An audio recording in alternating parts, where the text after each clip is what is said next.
Shocking NBA news just when you thought the trade was done. It's not. Pump your brakes. Kawhi Leonard, we thought was headed from the Clippers to the Raptors, but Shams reports the Los Angeles Clippers trade centered with Kawhi will not be completed until the NBA investigation into the Clippers is over, pressing pause on a wild trade. It was already, Caroline, a blockbuster, sending Kawhi from the Clippers back to Toronto, but now the league has basically come out and said, wait a minute. According to a team statement from the Raptors would be responsible for any punishment that moves forward with Kawhi, and as a result, all of this is paused and everybody's looking around saying, what do we do now? This all comes from the accusation of salary cap circumvention by Kawhi and the Clippers and Kawhi's team.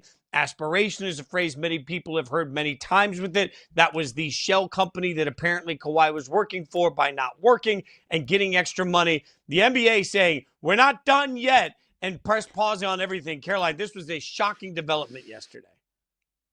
A shocking development for a couple of reasons. And the first question that I heard whenever this news came down the pipe was, why?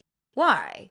If the Toronto Raptors said, no, we're willing to assume any risk that may come from the aspiration trade, well, then so be it. And if Kawhi Leonard is suspended for 50 games, if Kawhi Leonard can't play in the 2026-7 season, well, then that's a risk that the Raptors were willing to take.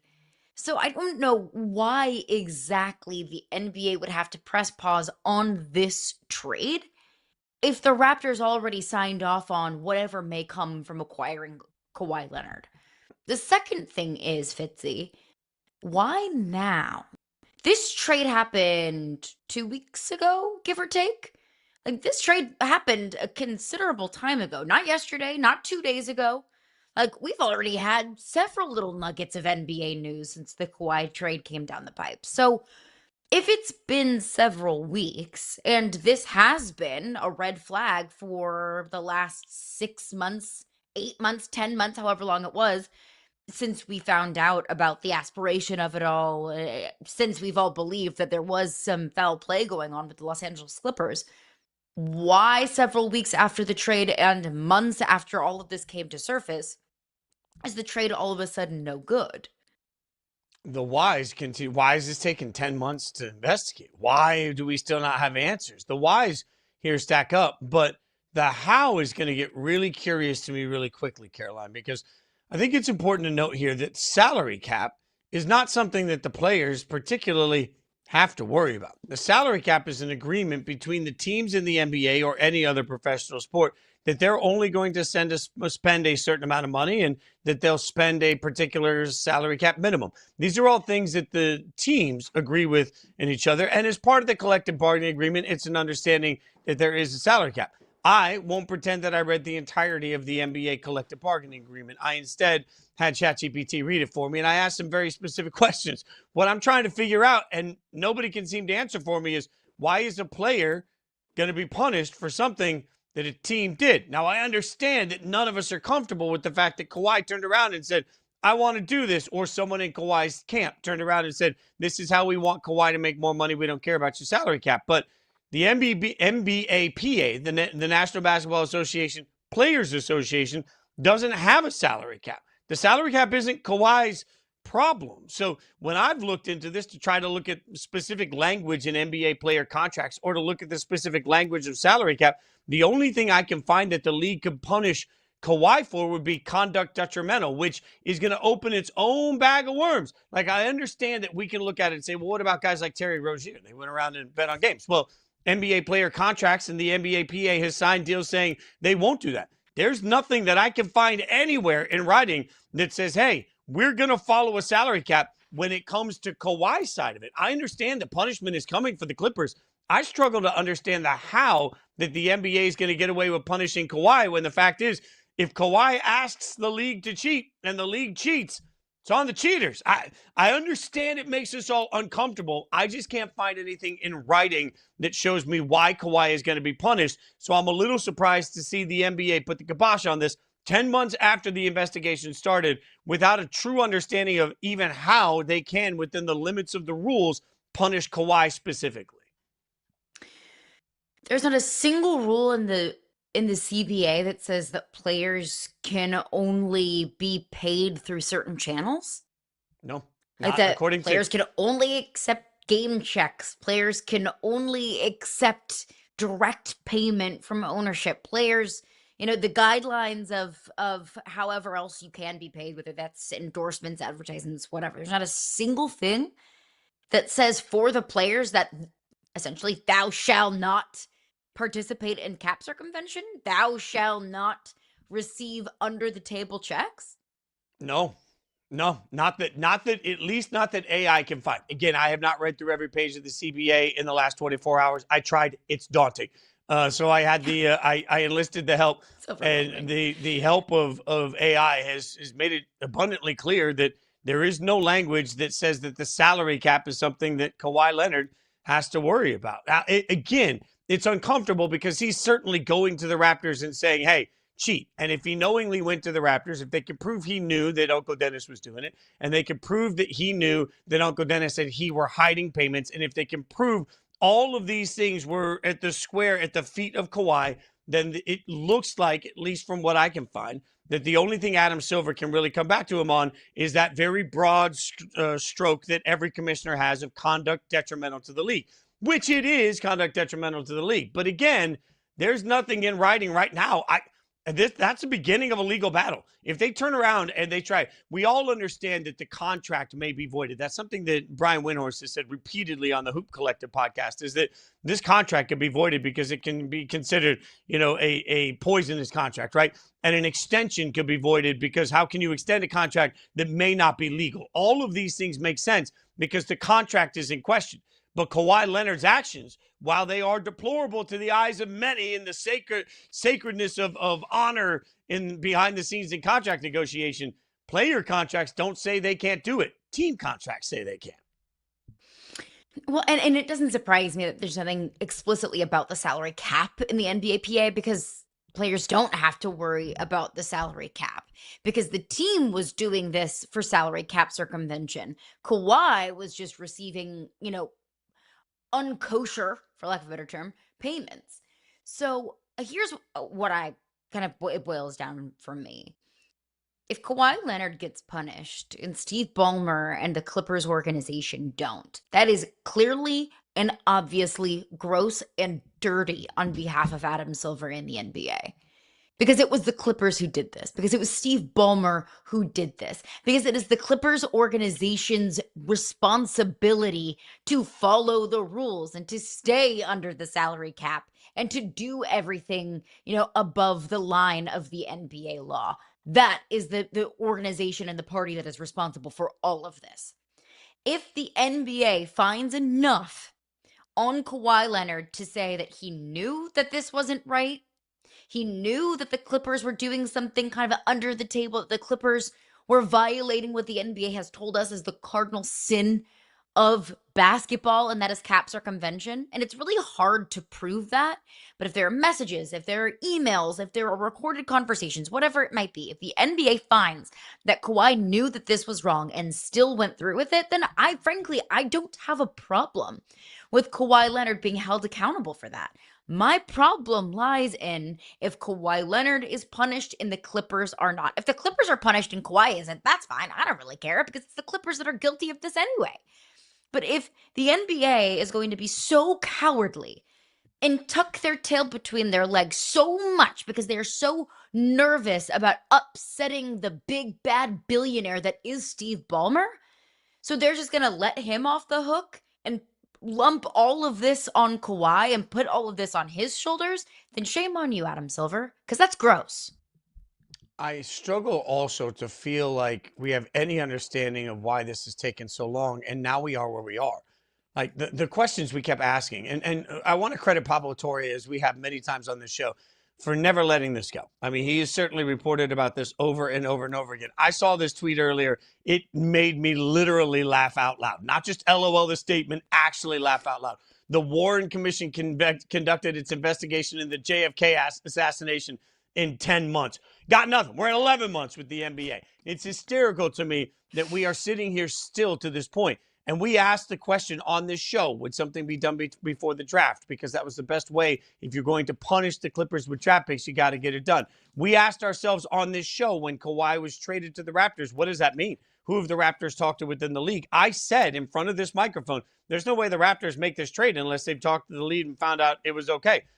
Turns out I was both right and wrong, because certainly the trade can't happen if the league won't allow it. The Raptors should have talked to the league first before they even went into this. But how are we still here? How, after all of the reporting and after all of the investigating, what else has been so important for a multi-billion-dollar entity like the NBA that they couldn't put somebody on it and figure it out in less than 10 months? Because now what you have is sloppiness everywhere. The Clippers aren't really going to be punished in a meaningful way that impacts them this season if they did circumvent the salary cap. They're not going to be hit with draft losses this season. They're still going to be able to go out and field their team. The Raptors went into the offseason trading for somebody that, hell, we're 10 months removed from. They thought he was going to be free and clear. Turns out he's not free and clear. Well, now, would the Raptors have approached their offseason differently? Would they have been in on the Jaylen Brown sweepstakes, for example? Would they have looked at other ways to augment their team and their championship hopes?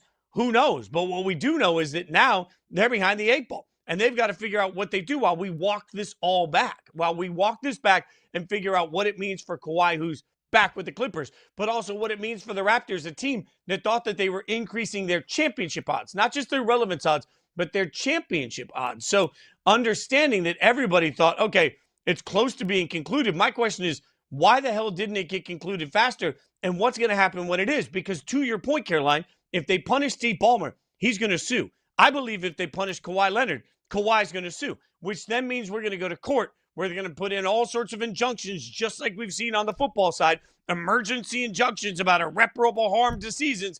And we're going to be sitting here in court fighting this thing for the next year while nothing is done. The fact that it has taken 10 months is absolutely catastrophic now to multiple teams. It's catastrophic to the entire offseason. It has blown up the way the entire season next year looks for multiple teams because they couldn't get it done faster. It's inexcusable.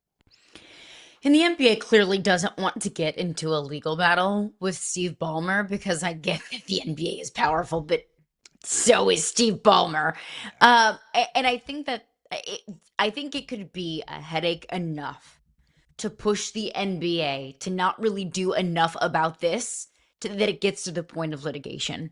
And that's a really, really scary position for the NBA to be in, because that sends a message to every single other owner in the NBA that we can get away with this. We can be so blatant and so sloppy in doing this because there's nothing that the NBA, not that there's something the NBA can do about this.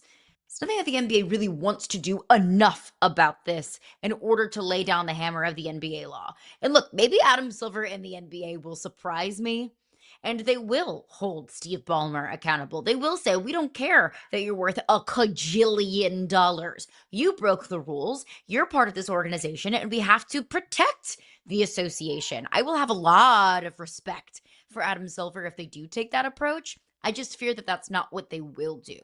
But I'll say this. I do have a little bit, I do feel a little bit bad for the Toronto Raptors. I do. Because this trade went through, and all of a sudden now they're printing Kawhi's photo on posters. They're planning marketing campaigns for his return. They're building their team around him. And then now all of a sudden that just kind of gets taken from underneath them just a couple of weeks later. I do feel a little bit bad for them. But also, Fitzy, this is part of the risk that they assumed when they did make this trade. They said, we'll assume the risk. And I kind of just assumed that would come in the form of punishments, fines, a Kawhi suspension, so on and so forth. But no, it's coming in the form of the trade is on pause. And anything that the Raptors want to do to build for next season is also on pause. It's kind of what you think that you might get into when you do get into the Kawhi Leonard sweepstakes.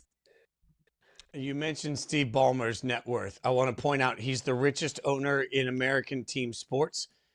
He is richer. In fact, if you look at the Google machine, as dangerous as it is with net worth, if you combine the net worth of the next 5 richest owners in the NBA combined, it does not equal what Steve Ballmer is worth. So one Ballmer equals 5 other of the richest NBA owners. So whatever battle this is going to be, this is not going to be an easy battle. And I think what we thought was already complicated and trying to be swept under the rug is now complicated and very, very public. We'll keep breaking it down, but coming up from the NBA to the WNBA, Cass Negley going to join us next. We'll get her thoughts on the Fever Mercury rematch.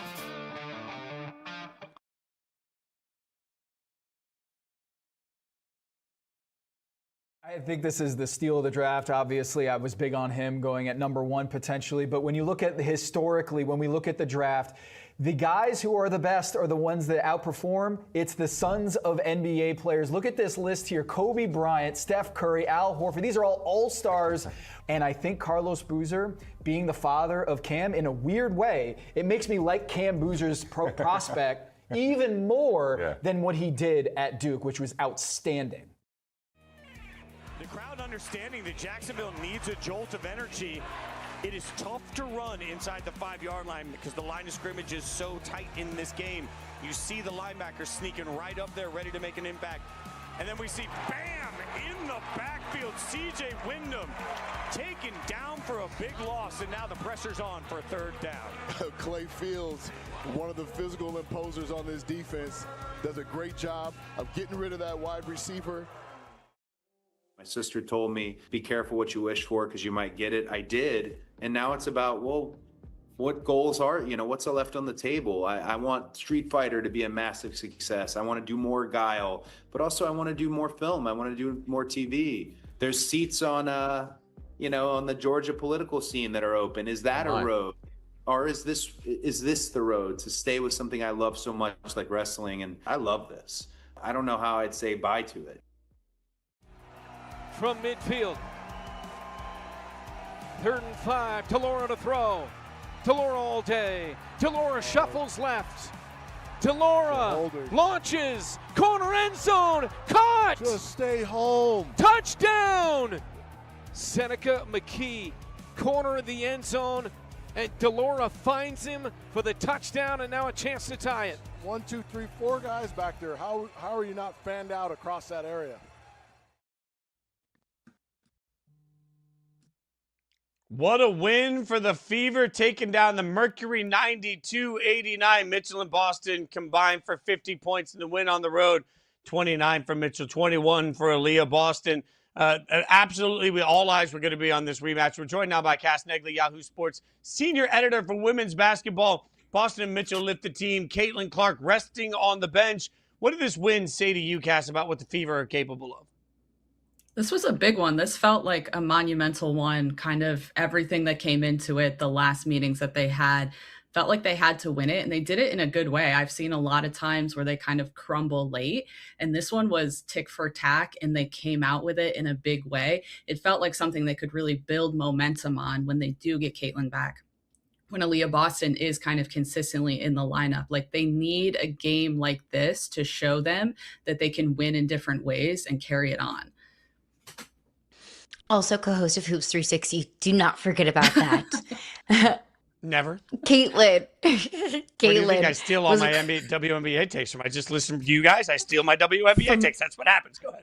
From two awesome people and one of the most brilliant WNBA minds out there, Cassandra Negley. Thank you very much. What did you make of Stephanie White's decision to rest Caitlin on the second night of the back-to-back? This is tough. Her back injury is kind of unclear. She's clearly been dealing with it all season. It's popped up in kind of this rest management situation, it seems like. It's disappointing. You want to see her play in this one. I know you guys have had people on all week talking about that, but I kind of think it was a good move. This is a back-to-back. Those are tough. They're on a 4-game road trip. You want a healthy Caitlin Clark. And if you're going to pick a game to take her out of, I actually think this is a really good one, because even though everyone is probably coming in on their best behavior, the Mercury are a very physical team, and they made no small point in that first game that they were not physical enough. And I think if you're worried about Caitlin Clark's back at all, and she was on a minutes restriction in that Sparks game, then you just pull her out of this and you say, okay, we need her for the Aces. So, nuanced question here, because I've heard a lot of people echo the sentiment of, if you're going to play her on 2 games, one of the 2 games of the back-to-back, shouldn't she have played this one because this is the one everybody's paying attention to? But then I look at it from a coaching standpoint and say, I don't really give a damn what everybody's paying attention to. I give a damn about making sure that my team wins the championship.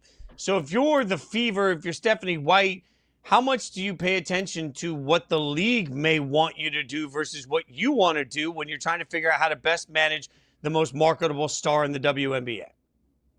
I think for any coach, you are focused on your team because the best way to market the WNBA is to have a player like Caitlin Clark win a championship or at least go far in the playoffs to hopefully win a championship. So that's your end goal.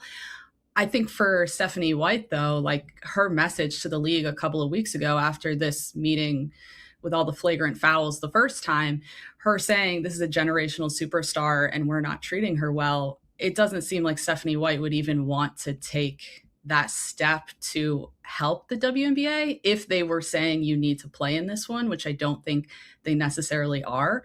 I think for the Fever, they've tried very, very, very hard to build up walls and keep everyone else out.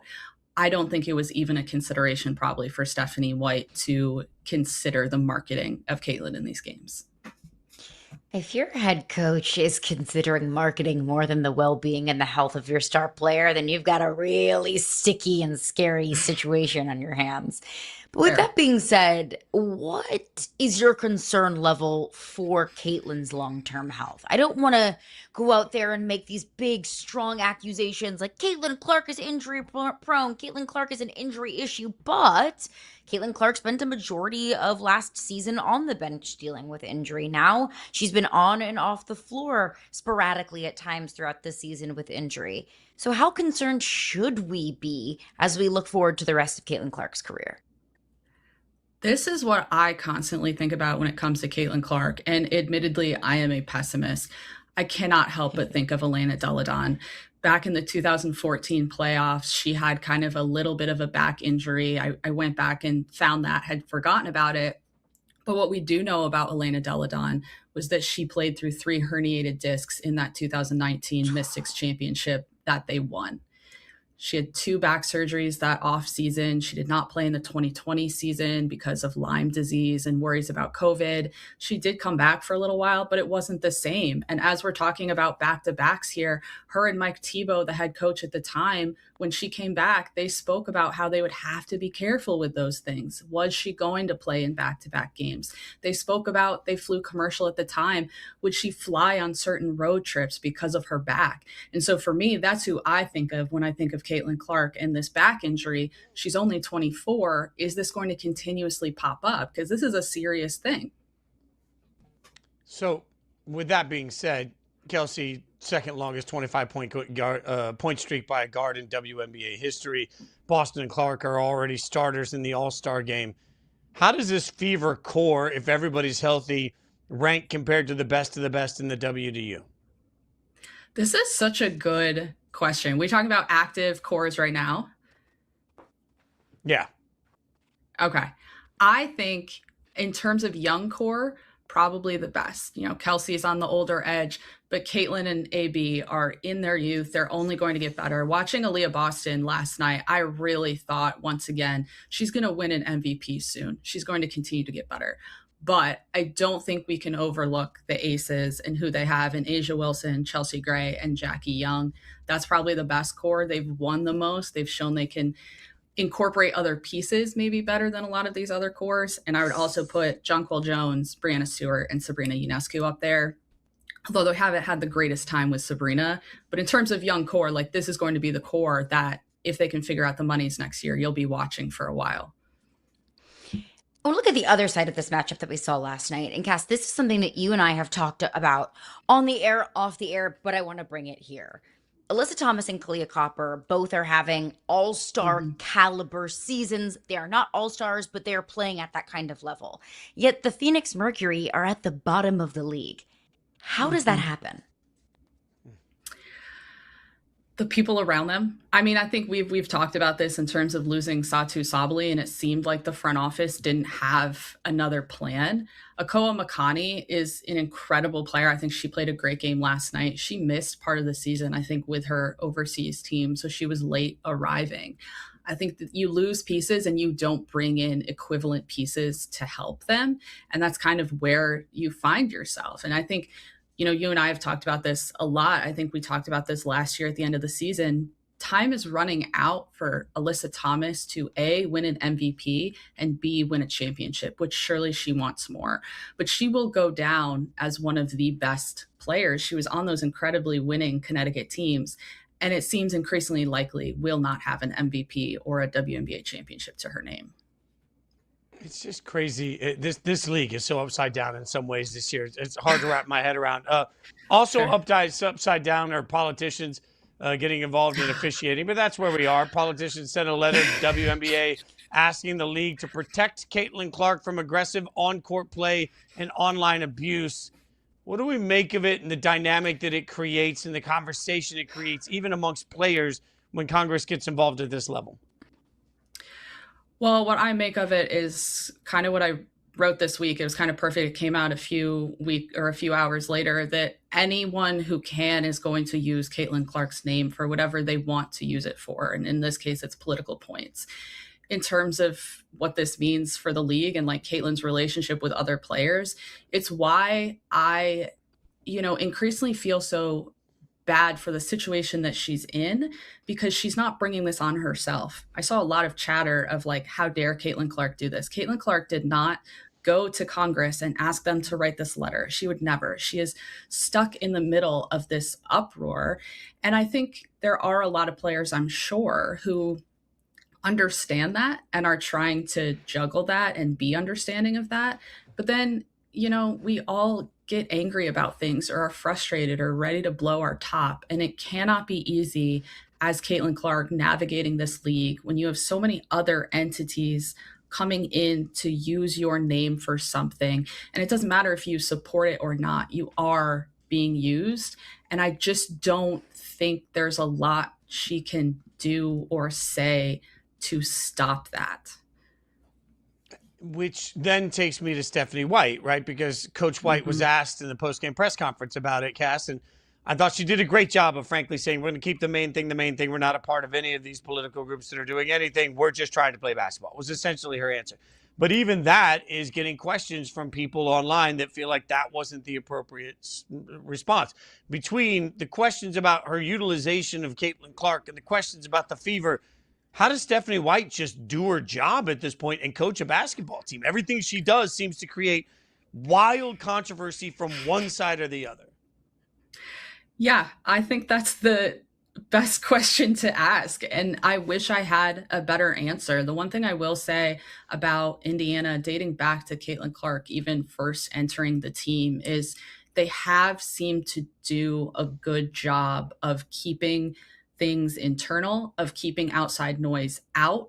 They're not, same as you. I've seen a lot of critiques that, Caitlin didn't see it. I truly believe that Caitlin has not seen all of this social media stuff because she has always done a good job of not paying attention. And I think more WNBA players should do that. Just use the block button. Don't pay attention. Understand that these other entities, a lot of times you don't know them, you don't know who they are, and you just need to keep things internal with your team. But I've said for a long time now, 30 years from now, when all of these entities, Stephanie White and Caitlin Clark and Aaliyah Boston and Sophie, when they are more honest and willing to be open about what the Caitlin Clark experience has been, then we're going to get a lot of, I think, really raw, hard answers on what exactly has been going down in the locker room.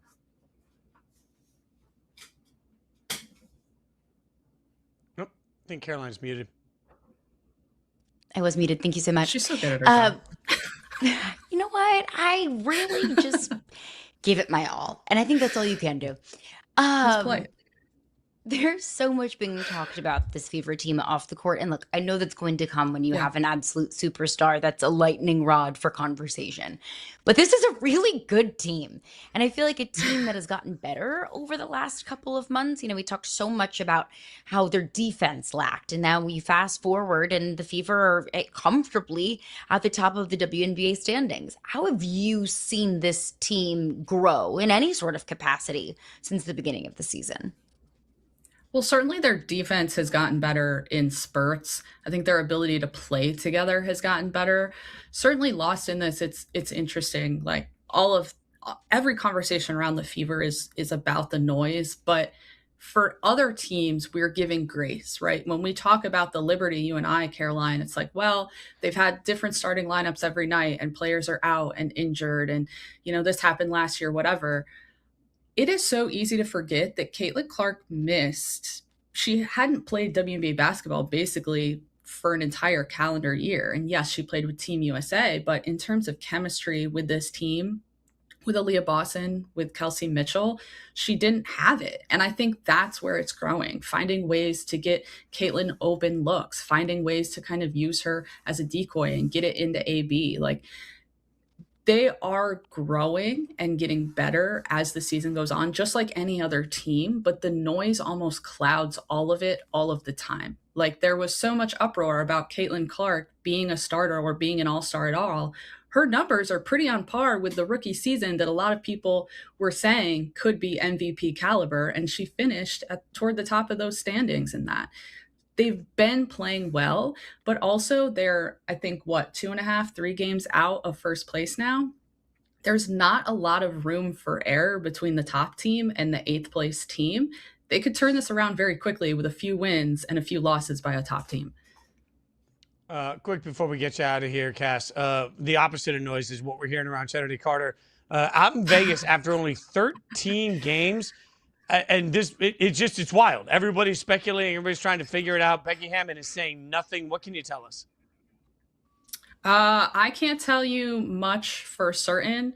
I think Kennedy Carter signing with Las Vegas was kind of a last chance for her in terms of her career. Looking from the outside, she's had a lot of problems elsewhere, issues with players. She's constantly on social media saying things she probably shouldn't be saying. And the Las Vegas Aces and Becky Hammond are a team that do not stand for that. They are a very tight-knit locker room. You hear this from Chelsea Gray all the time. What happens in the locker room stays in the locker room. There's no stepping out of it. In terms of Becky Hammond not talking about it, kind of on brand for her. It does seem like no one wants to throw more tinder onto the Kennedy Carter fire. But in terms of being a good teammate, Kennedy has lacked in that area in terms of playing a role and doing it well, which is unfortunate because her role was 6th player and she was easily the leader for that award. I think that could have been huge for her. Production has never been an issue anywhere she's been, but that doesn't Correct. seem to keep her anywhere on a roster. Cass, you do great work as always. We appreciate you guys. Follow her on social media at Cass Negley. Check out Hoops 360. I can't imagine who the co-hosts of that are. Oh, wait, they're both on the show with me. Appreciate you guys so much for hanging out. Cass, thanks for the insight on the W. We appreciate you. Enjoy your day. Thanks, guys. Bye. Thanks, Cass. Good Always to see you. Great stuff from Cass. All right, speaking of great stuff, we got it from 1 and 2 last night. The Dybantsa versus Darren first square off. We'll tell you about it.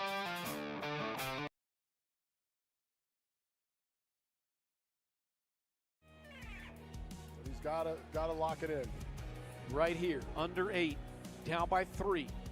It's one of the best teams, if not the best team in the league. Fired, caught, open space in front. Karan Ashley still on his feet inside the 5, touchdown!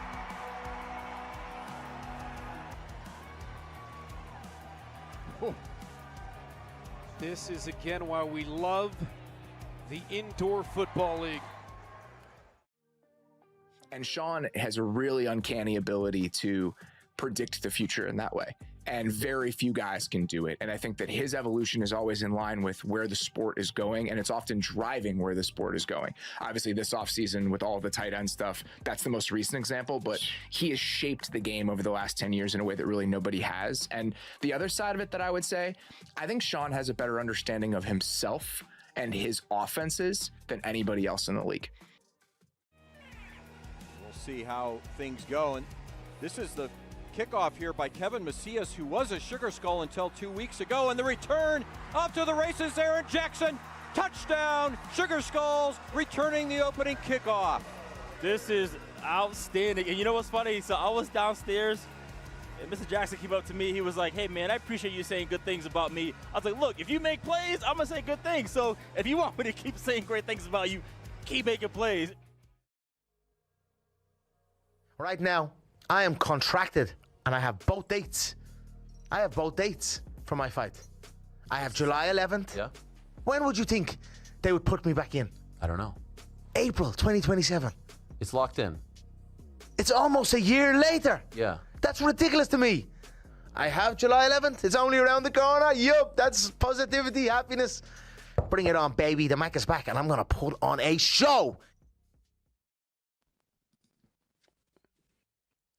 AJ Dybantsa already made history. 27 points tied Blake Griffin's record for the most points scored by a number one overall pick in their Vegas Summer League debut. I still don't know how stats and info people find these stats, but it's historic nonetheless. So we're going to take that. We're going to do a little triple threat. This is where we take a take and we shoot on it if we love it, we pass on it if we hate it, and we dribble it if we're cowards. We're going to take a look at 3 different NBA takes, Caroline. So we all know what we're doing here, and we're, of course, going to start with the battle we saw last night. We saw that battle for AJ taking on Darren Peterson, who scored 24. AJ outscored Darren to lead Washington to a win in his debut. Dybantsa gets the win over Peterson after playing too much off the ball at Kansas. All right, what are we going to say? Shoot, pass, or dribble? Peterson will have a better career than Dybantsa. I'm going to pass on that. And first of all, let me just say I'm excited for the future of the NBA, that we will likely have these two compared for the foreseeable future. And I'll also add Cam Boozer into the mix as well. It's kind of like what we see in the NFL. I think that Caleb Williams, Drake May, and Jaden Daniels will be compared a lot throughout their careers as being quarterbacks taken in the same draft class. I think that's fun. I am going to pass, though, that Darren Peterson will have a better career than AJ Dybantsa. And let me just say, I don't have a crystal ball. I don't know that. I hope they both have very successful careers. But the reason why I'll take AJ Dybantsa to have a better career than Darren Peterson is because of what we know about their personalities and their engines. At least what we think we know. I mean, AJ Dybantsa, friend of the show, we've talked to him several times. And in our conversations with AJ Dybantsa, just kind of lines up with what everybody on the inside of the BYU program has told me about him. He is all about basketball. Us, talk to them. He is all about basketball. He is so dedicated to this game. The most important thing in the world to him is being successful, is winning basketball games, that he just gets it, right? Darren Peterson, I have no doubt can be that. But everything that we have heard about Darren Peterson as he takes himself out of games, the injury concerns, he just doesn't seem to have this same want to and this same kind of obsession with the game of basketball that it seems like AJ Dybantsa has.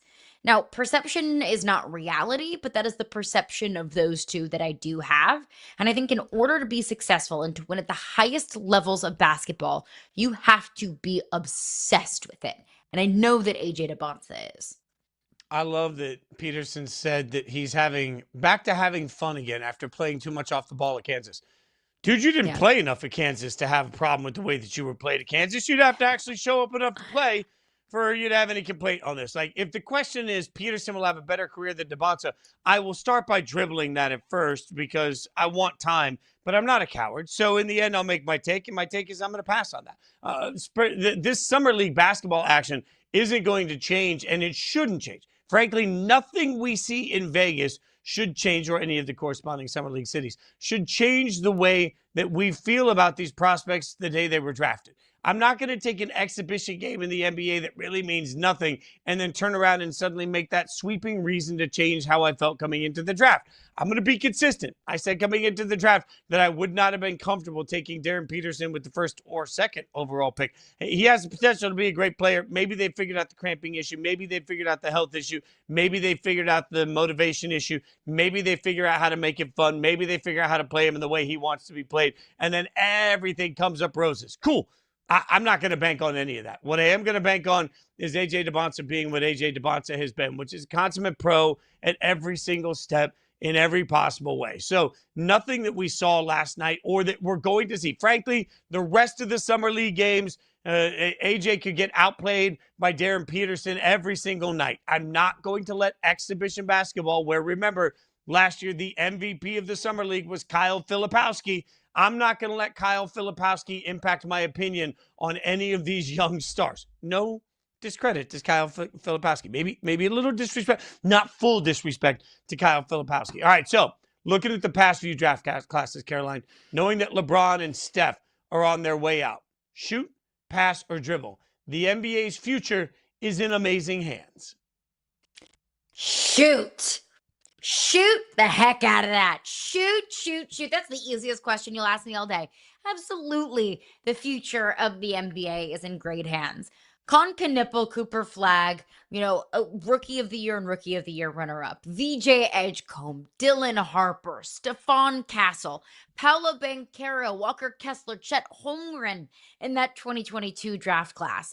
There's probably 15 to 20 that I'm missing off of that list that are probably deserving to be mentioned in the conversation of future superstars in the NBA. Absolutely, I think the NBA is in good hands. And I forgot to even mention Victor Wembanyama in that conversation, who just went to the NBA Finals in his first ever trip to the NBA postseason. So yes, there are all of these young players that have already captivated the league. They don't need LeBron and KD and Steph and Draymond and the old guard, James Harden, the old guard of the NBA. They don't need them to retire in order to make room for them to be relevant or part of the conversation. They've already forced themselves into the conversation. So absolutely shoot. Yeah, look, I'm not just shooting this. I'm windmill dunking it. I'm Michael Jordan launching from the free throw line dunking it. But also, I want to point out that this isn't anything new for the NBA. At this point, when I first got to ESPN in 2017, we did a segment on one of the shows that was ranking the best players in the NBA today under the age of 25. And we spent the whole show trying to figure out how you could possibly rank some of the huge names that were there that were under the age of 25, right? That's the same thing now. If you just Google best NBA players under the age of 25, and the first three names you see are Victor Wembanyama, Anthony Edwards, and Cade Cunningham, all under the age of 25. That doesn't even account for Cooper Flag that's coming up, Con Knipple, all of these names that we keep talking about. Caroline, I think this is the constant of the NBA. The constant of the NBA, and this is why, frankly, the one of the most incredibly useless discourses you'll see in any conversation is who is the face? When you have so much young talent, you don't need one face. You don't need a LeBron if you've got a whole league full of superstars. You need a LeBron when you need a LeBron. You need a Tiger Woods when you don't have any other marketable golf stars. When you have a ton of marketable golf stars, you can let all of them be their own. Notice who is the face of the NFL? There's a handful of names to that. Why? Because there's top tier, unbelievable, oh my God, Hall of Fame level talent coming in at the most important position, quarterback, constantly in that league. So I look around and I say, one of the reasons I think the future of the NBA is brighter than ever is because every 5 years you could sit down and have just a fiery debate with your friends over who the best players in the league are that are under the age of 25 or 26. That speaks to the fact that young basketball players are better than ever, and they continue to show it. So I windmill dunk on that. All right, we've talked about the young guys. How about the old guys? Speaking of LeBron, a cupcake shop owner in Ohio who appeared to break the news of LeBron's return to Cleveland all the way back in 2014, now claims LeBron to Cleveland is a done deal, and he's bringing Bronny and Draymond with him. Shoot, pass, or dribble. Cupcake sources are greater than shops. I'm going to pass on that. I'm going to pass on cupcake sources. Although, you know what? I'm not going to sleep on it. First of all, Caroline's Cupcakes, I will always support a woman named Caroline. Second of all, I will never forget the story last year from Oklahoma football when we found out about the extent of John Mateer's injury and surgery from a guy that works at Chipotle. So never doubt the sources that are in and around town, but I don't know how much I'm going to take, fill up a whole bunch of my mental real estate with the reports of Caroline's Cupcakes in Canton, Ohio. What if it's Caroline's Cupcakes? Then are we out on it No, completely? it's spelled differently. Okay. Yeah, if it was Carolyn, though, we're not totally out, but I don't trust her. Yeah, I mean, I'm just asking, and as a Caroline, not a Caroline, I just had to ask and get clarity on it. Thank you. Look, I can't speak to Caroline's Cupcakes, although I hope they're a delight, and I hope they all use cream cheese frosting in everything that they do, because that's a delight. And I love cupcakes. I do love cupcakes. I get that they may have broken the news back in 2014, and that's awesome. That's a great story. I'm not going to look at the cupcake makers for constant breaking of news. I keep going back to this. This is what Wemby told us, right? Wemby. This is what Wendy, that's the other person. Brian Windhorst told us flat out on this show. Everybody's guessing. And one of the most honest and incredible moments I think we've had in this year that we've been doing shows. When we had Brian Windhorst on the other day, and you can check it out on YouTube, and we asked him where all this information is coming from if LeBron's circle is so tight. And his answer is everybody's guessing. That means Shams is guessing. That means everybody in this process is just using their own deductive reasoning with no reporting. So you're telling me that LeBron and his circle of, let's say, 5 people have managed to keep this out of the hands of even Woj. Because I could see Woj coming back out of retirement just to launch one good old Woj bomb. No, they've been able to keep it from Woj. They've been able to keep it from Shams. They've been able to keep it from the entire cast and crew at ESPN. They've been able to keep it from every single player that has their own podcast in the NBA. Whoever knows the secret of LeBron has kept it from all of these places, but can't keep it from the cupcake makers? Not buying it. Not buying it for a single second. I'll take my NBA news from Shams. No cupcakes from you, Shams. I don't want your cupcakes. You're too skinny to make me a good cupcake. I'll take my cupcakes from Caroline's in Cleveland. I think that's the only fair. Never trust a skinny guy that makes cupcakes. Never. The baker that I will trust is Kendall Baker, and that's the only one. That is chef's kiss. All right. Thank you. Subscribe to the newsletter. That is spectacular work by you on both the macro and micro level. Speaking of micro transactions are absolutely destroying a cultural phenomenon. Everyone's mad at NCAA 27. We'll tell you about it next.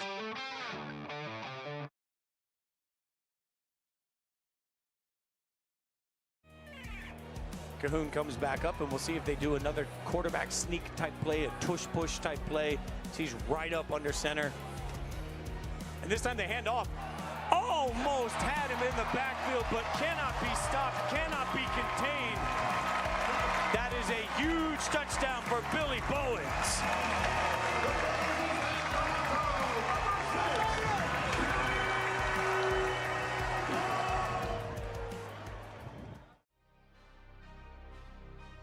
How do you handle somebody that's supposed to be the face of the league that I think came up small in the finals over and over and over? Jay, I can't believe you straddling the fence right now. Meaning, I'm used to you being, you know what I'm saying, loud about it, but I'm going to say it for you. Wemby was soft. He did a whole lot of barking in the interviews, but he did no biting whatsoever. 2024 IFL MVP Jerome Johnson, second game ever as a Tucson Sugar Skull, facing this 3rd and 11. Steps up, fires deep, and Lofton's there. One-handed catch, touchdown, Sugar Skulls. Are you kidding me? Yo! That was nasty right there. I thought he overthrew him. I really did. And then he just reached out, bang, grabbed it. How would you describe that guy who was sitting here in August? Well, truth be told, it's what you said. I was crushed. I wasn't sure how to feel about it, everything. It's like you have this dream, as a kid to be somewhere, and you really, really feel like you're supposed to be there. And you know what's working and you know what doesn't, but you're willing to try to keep making it work. I can't even be mad or frustrated about how things have happened. I've had experiences in my life since August that would have not happened had I stayed. EA Sports finds themselves in the middle of a controversy they didn't want, and it's not about player rankings. It's about microtransactions. The official statement from EA Sports on the microtransactions they've added to NCAA 27, quote, the intent is to provide players with a sense of pride and accomplishment for unlocking different abilities. Let's get right into it, Caroline, because I'll be honest here. I'm a massive college football video game player. I'm a massive Madden player. I am the core audience. I've spent years trying to get into the college football video game. I absolutely adore and love everything about it. I'm also one of the people, to be fair and blunt in this segment, that's impacted. I usually don't love to play online. I don't love playing against random people. I don't love trash talking her 12-year-old. So I play offline all the time in my own dynasty mode. It's my way of releasing and just relaxing. I love doing it. They've now added what are called microtransactions into those modes. So for the first time ever, if you're not playing online, you're not playing against anybody else, you're not trying to make up fake teams and do all these. You just want to go play the game, and you want to be able to do it in what they call dynasty mode, where let's say you want to make your team better and better and better. Now, you can't even recruit certain players. You can't even get to certain levels. You can't unlock certain portions of the game that you've already paid $70, $80, $90 for. You can't unlock it without then paying for additional microtransactions, buying card packs to give you more upgrades along the way. This is just a jarring moment, Caroline, for a game that a couple of years ago had all the momentum in the world and now feels like in the matter of a day has lost their entire core fan base. This is so embarrassing for EA Sports.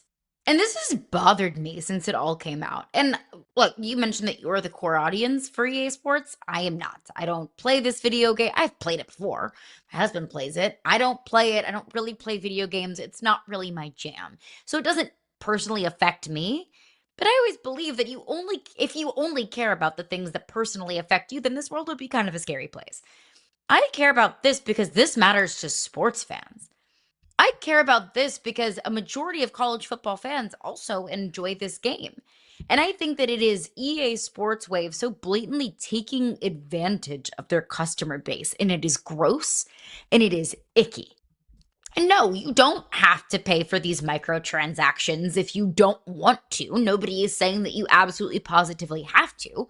But there's one of the college football game creators that got an early access to this game. And he said, look, I've won 3 national championships in an offline mode, and I still can't get 4 or 5-star recruits to commit to my school because I haven't paid for some of these microtransactions. So no, you don't have to pay for them. But if you want to level up, if you want to go throughout the course of this game, if you want to do what makes this game fun, you do have to pay for these microtransactions if you do want to play to its highest potential. And I think that is just so icky. And I think the biggest thing that bothers me, Fitzy, because I ask myself, I don't really play this game, so why is this bothering me so much? Why is this keeping me up at night? And I think part of the root of it for me is that I love college football. And I've had to be okay with embracing change with college football over the last several years. But I have seen the way that wealth and greed and money has reached every single corner of this sport.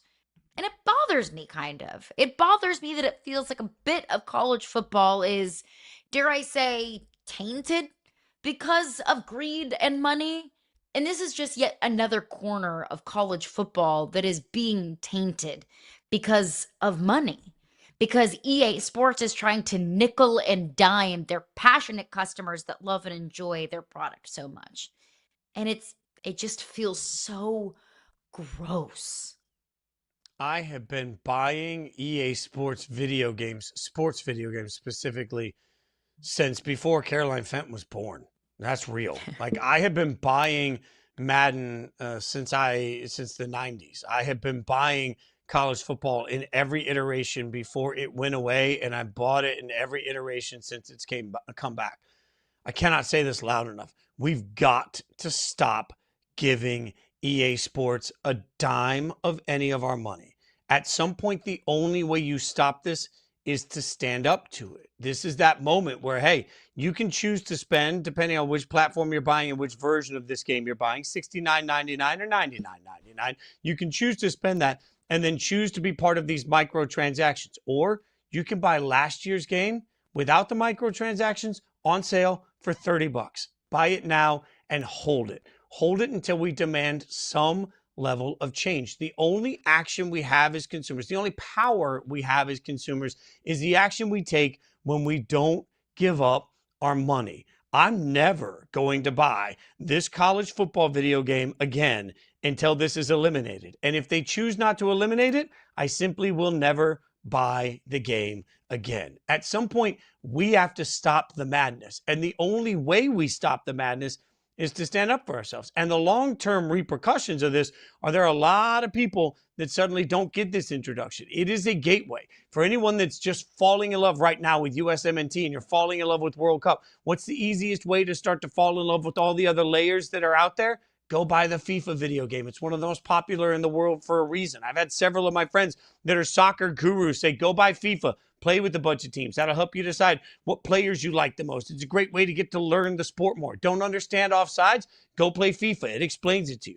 For a lot of people that may not love college football the way I do, the way they've been introduced to some of the atmospheres, some of the incredible stadium environments, some of the chants, some of the cheers, some of the experiences on Saturday have literally come from a video game. Now, that may not make sense to everybody, but that's real for an entire audience of a certain age. To me, Caroline, the only way we stop EA from doing what they're doing, which is every year making nominal improvements to a game, simply putting new names on it, and then presuming we're going to buy it, and now micro-transactioning us to death, to nickel and dime us for more and more money, the only way we stop it is if we stop spending money on EA Sports. This is a definitive line in the sand moment, because if they get away with it, they'll never stop. And if they don't get away with it, they'll never do it again. It's not up to them.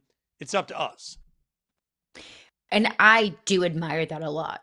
And I do hope that EA Sports has been hearing all of the warnings and all of the pushback on social media. Even a YouTuber named Bordeaux, who is one of the top college football creators on YouTube, has come out and said, I will not play this game and I will not accept or spend a single penny on this game until you repeal it. I hope that EA Sports listens to the people. I think brands have a responsibility and an obligation to listen to their fan base and to their consumers. Here's what I think the problem is. There's a large population of people like yourself, Fitzy, that have been playing FIFA, Madden, the Major League Baseball show for a very, very long time. You're not accustomed to these microtransactions. Some of these younger video gamers are. In Fortnite, you pay for the skins, you pay for all of these things. There's a bunch of different microtransactions in a game like Fortnite. So if you're 13, 14, 15 years old, this is just kind of what it is. Load your parents' credit card up, and then you will, ride with Coastal Carolina to the national championship game. It's such a, I understand that the video game environment is changing faster than ever. I understand that now we have platforms releasing that they're not going to put out physical discs anymore. I understand all of the change that's happening, but there is change that we can say no to, and this is part of it. So say no to EA Sports. We'll always say yes to Taylor Twellman. He's going to join us next. We'll get his thoughts live from the golf course. Look at that. Oh, the swing is almost as beautiful as the man.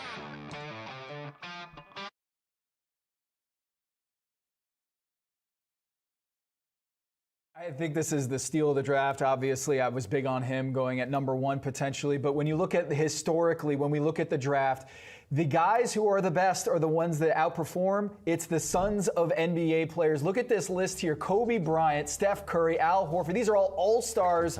And I think Carlos Boozer, being the father of Cam, in a weird way, it makes me like Cam Boozer's prospect even more than what he did at Duke, which was outstanding.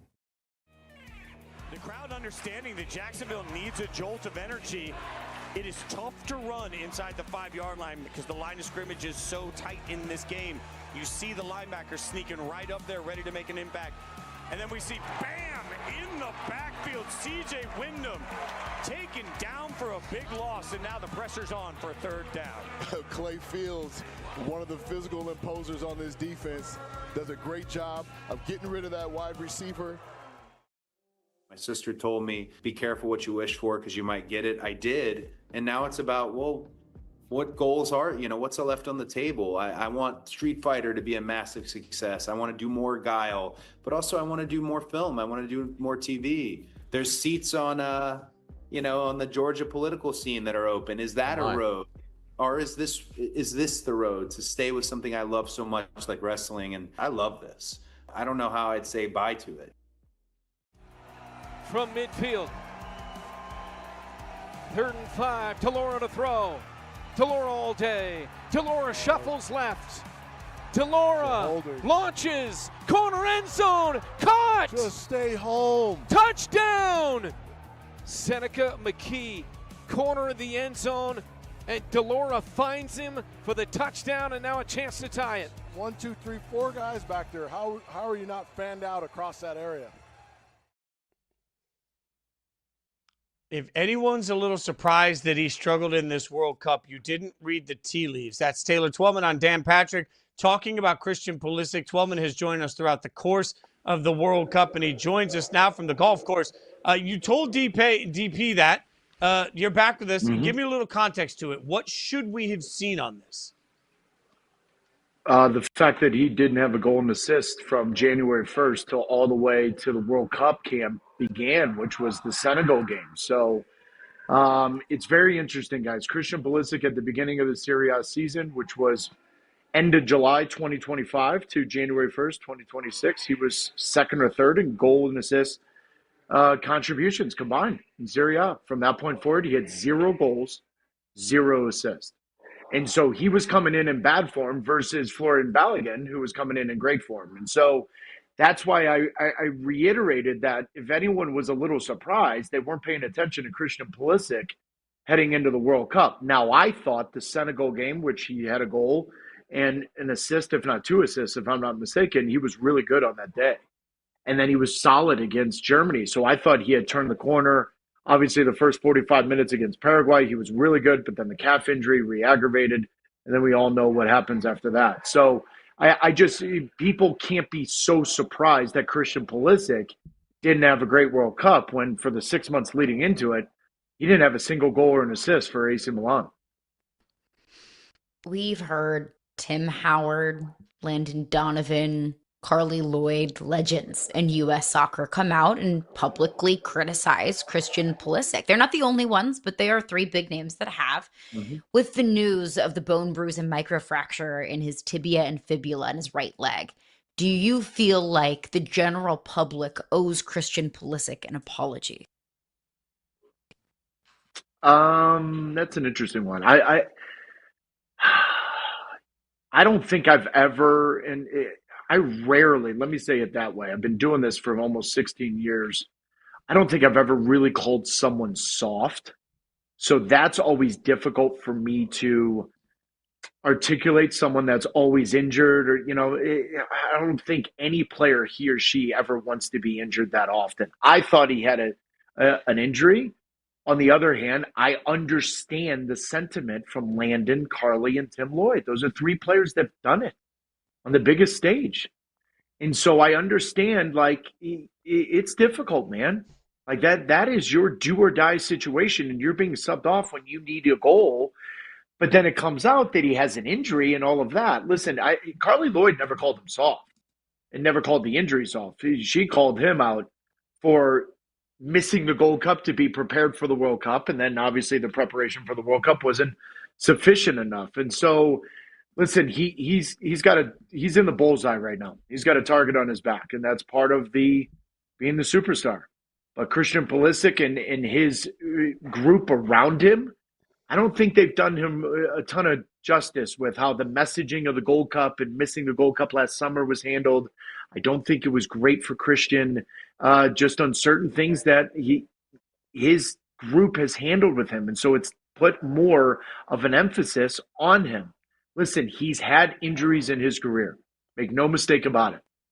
But this one's a real injury. So I'm not going to sit here and tell you he was soft. I'm going to sit here and tell you he didn't have a good World Cup. And Tim Howard, Carly Lloyd, and even Landon Donovan. Landon Donovan, rightfully so, made a point that 2006, Landon Donovan was not a good star for the United States. He had a bad World Cup. He knows that feeling and what he's going through. But Landon Donovan and Tim Howard also took sabbaticals from the national team. And so the general public will also go, okay, wait, hold on a minute. But Carly, Tim, Landon, those guys did it at the biggest stage for the national team. And I think the general public's waiting for Christian Pulisic to do it with the national team. He's done it with the club team, arguably better than anyone in U.S. soccer history. But now they're waiting for those moments in the World Cup. I think part of the tone, too, even afterwards, Flo Balogun comes out with the "I'm sorry, I let you down" sort of statement that just resonated with fans. We resonated with Flo throughout the course of this tournament. Are we in a situation now where Balogun's actually the face of U.S. men's soccer moving forward? I don't know about that one. I don't know. Quite frankly, I don't think anyone was that good enough to be the face, if you want my honest opinion, because the way the game went against Belgium, that just really nobody deserves to sit there and say, well, no, I'll take the mantle. I'll handle it. Now, over the next 4 years leading into the 2030 World Cup, Fitz will get that answer, right? We'll have an understanding of, well, what's Christian Pulisic's next club move? What's Florian Balogun's next club move? Where does he end up? What does he do at the club level? How does Weston McKennie and Tyler Adams progress? And Malik Tillman's another one. He scored a wonderful free kick against Bosnia, and then he got a little lucky with Belgium, but he scored another one. So I think we'll get that answer over the next 2.5 to 3 years. Looking at some guys who are still playing in the World Cup, France takes down Morocco yesterday in a quarterfinal matchup 2-0. Mbappe got hurt. He came out and said, "I am good." What's your concern level for Mbappe's health and availability? He'll be good. I'll be shocked if he's not playing in that. So, listen, they're good. They're real good. Now, this is going to maybe ruffle some feathers and raise some eyebrows. If he's at all injured, I think they can win the semifinal without him. I mean, they're that good. They're absolutely that good. Now, this is a World Cup semifinal. This will be the third straight World Cup semifinal, potentially third straight World Cup final for Kylian Mbappe and France. So I expect him to play, but France is so good that if they end up playing Spain, which I expect them to, as Spain-Belgium will play today in LA, I'll be shocked if Mbappe is not on the field. But if there's any concern, Didier Deschamps knows they can do it without him. And I know that sounds crazy, but it's really not when you really look at this French team and look at the diverse attackers they have, the depth of the attackers they have. They're as good as it gets. So, look, I'm a casual. You know that, Twellman. I haven't hidden that. I'm sitting there watching. It's 0-0 yesterday. And I jokingly said out loud, I'm like, Mbappe's going to score. And then like 2 seconds later, he presses the turbo button. In my mind, he's got a turbo button. Just outraces everybody, bam, scores, and makes it look easy. I don't have the context you have. Put this World Cup performance by Kylian Mbappe as a whole into perspective. How good has it been? It's better than his previous two. And those two, they won a World Cup in 18, and they went to the final in 22, and he had one of the best finals ever, and he lost. That finish yesterday is as good as it gets, and it has nothing to do, and I want the general public to know, athleticism. Is he athletic? Absolutely. He may be the best athlete on that field. But the technique that he has, the craft, the understanding to pull a defender, to freeze a defender, and then bend it around him inside the post, it's a world-class finish in a moment that he needed to be, because he missed and took a terrible penalty in the first half. And they easily should have been up 2-0 going into halftime. They needed that moment. They got it. Dembele then adds to it, who, by the way, has 5 goals to his name himself. So this team's a joke. But Mbappe right now is having the tournament of his life. And all of us are sitting there going, well, I thought he did that 3.5 years ago. This one's been better. Okay, let's look at that then, the goal tracker. If the World Cup ended today, which we know it doesn't, but if it did, who would get your golden boot? Well, the golden ball would be best player. Golden boot will be Mbappe, if I'm not mistaken, because I think Carolina's got an assist. And that's why on the graphic, he's listed higher than Messi when they both have 8 goals, right? Now, the golden ball is a very interesting question. Very interesting question, because that goes to the best player of the tournament. And I would argue it's number 11 on France, Michael Olise. And I know that sounds sacrilegious with that graphic on the screen right now with Mbappe and Messi and Haaland and Kane and Dembele. Olise, my God, he may be but he is in the conversation for the best player in the world right now. And he's as good as it gets. He's got more assists in a single World Cup tournament than any player in the history, and nobody really is talking about him on the headlines because Mbappe and Dembele are doing their thing. I think the golden ball, I know that sounds crazy, and I know he wouldn't get it because obviously if Messi's in the final, you know exactly how this goes. But for Taylor Twellman, in my perspective of what has really caught my attention, Olise is in the conversation right now for the best attacking player in the world. Julian Edelman caught our attention when he made this comp. He's all in, right? And so his comp on Erling Haaland, he said he reminds him of the European Gen Z Gronk. Are we buying Haaland European Gen Z Gronk? There's a social media component to him that I don't think Julian's off on this. I think the way he captivates the audience, he captivates the general public. I'm out here at the American Century Championship here in Lake Tahoe. There's a lot of questions coming to me about Erling Haaland and what does he do and why is he like this? Was he in the movie Braveheart? Like all these kinds of things, right? So I don't think he's as, and I know this sounds weird, social media clever, because I think Gronk was really clever with that aspect, and Gronk was really smart. He played the dumb tight end so much, but the way he handled his money, the way he was with his family, Gronk was really smart. There's an interesting comparison there, absolutely. Taylor Twellman has been doing God's work, absolutely getting us caught up on every single second of this. Twellman, we appreciate your time, man. Thanks so much for hanging out with us. Can't wait to continue the conversation. Play some good golf, brother. We appreciate you. I'll try. I've been a little busy, though. Golf's a little off. Can't imagine why. Twellman going to hit the links, and we appreciate it. We got to make sure that he has the opportunity to get out on the golf course this morning. But Caroline, I love this. The biggest thing about the Haaland quote that look, it's blown up for us on the show.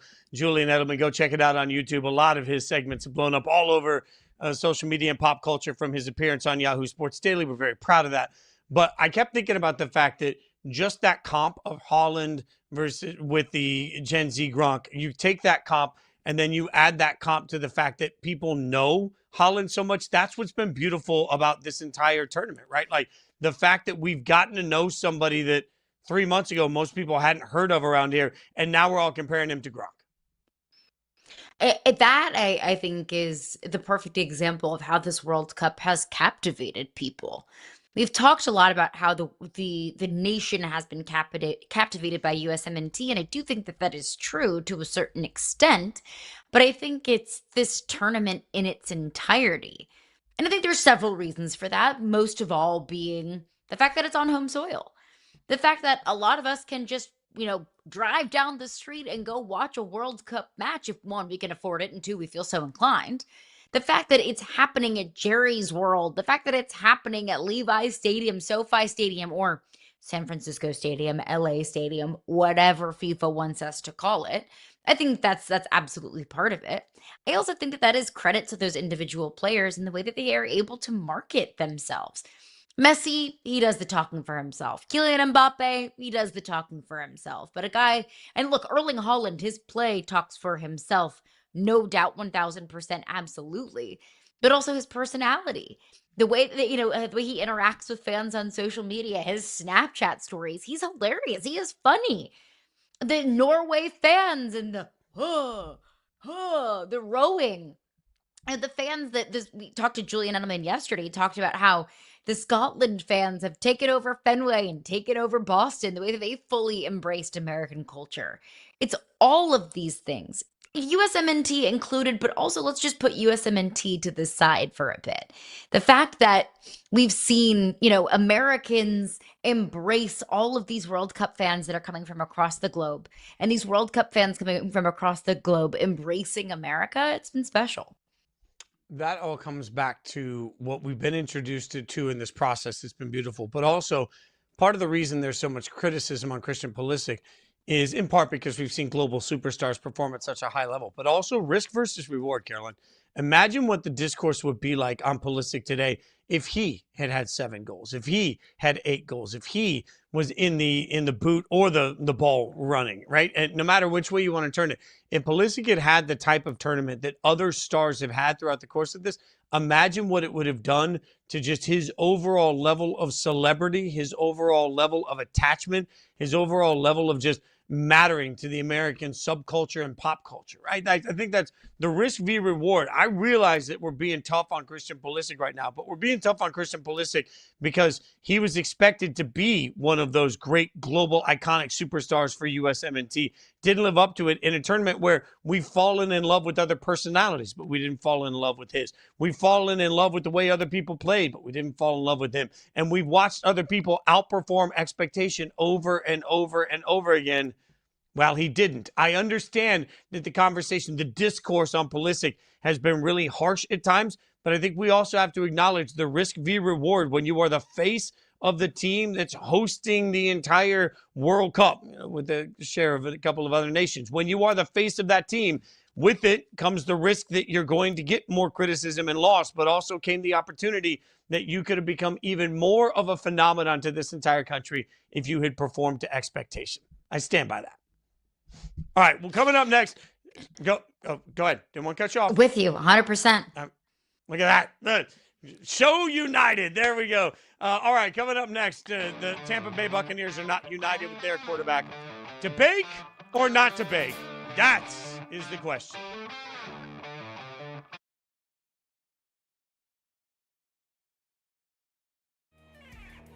But he's gotta lock it in. Right here, under 8, down by 3. It's one of the best teams, if not the best team in the league. Fired, caught, open space in front. Karan Ashley still on his feet inside the 5, touchdown!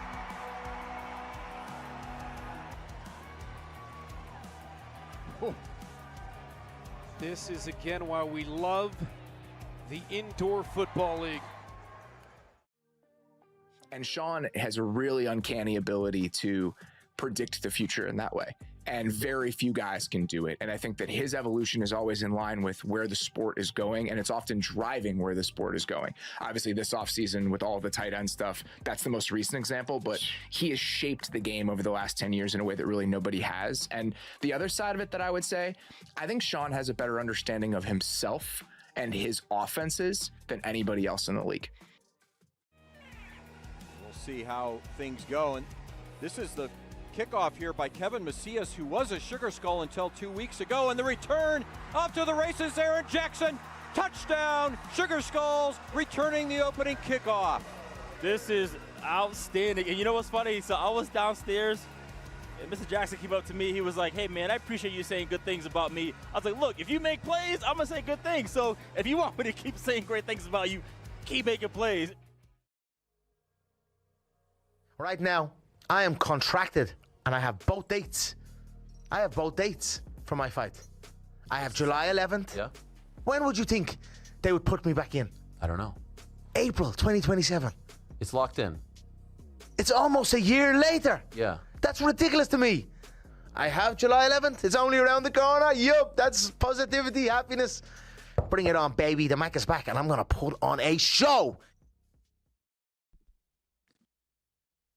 Pro Football Talk puts out the Bucs seem to believe they'll offer Baker Mayfield more than any other team would. This overlooks the possibility that Mayfield would take less from another team in March just to make a point.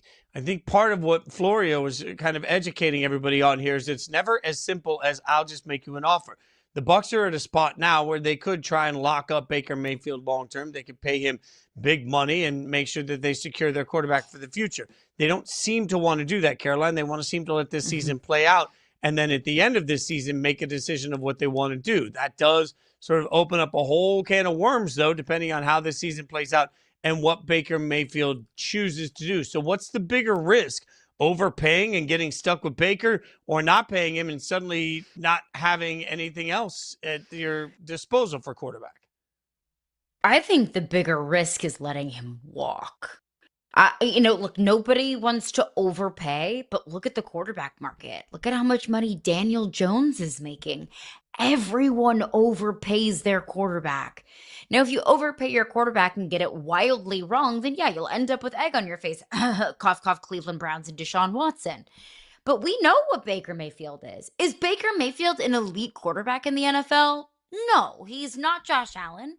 He's not Lamar Jackson. He's not Patrick Mahomes.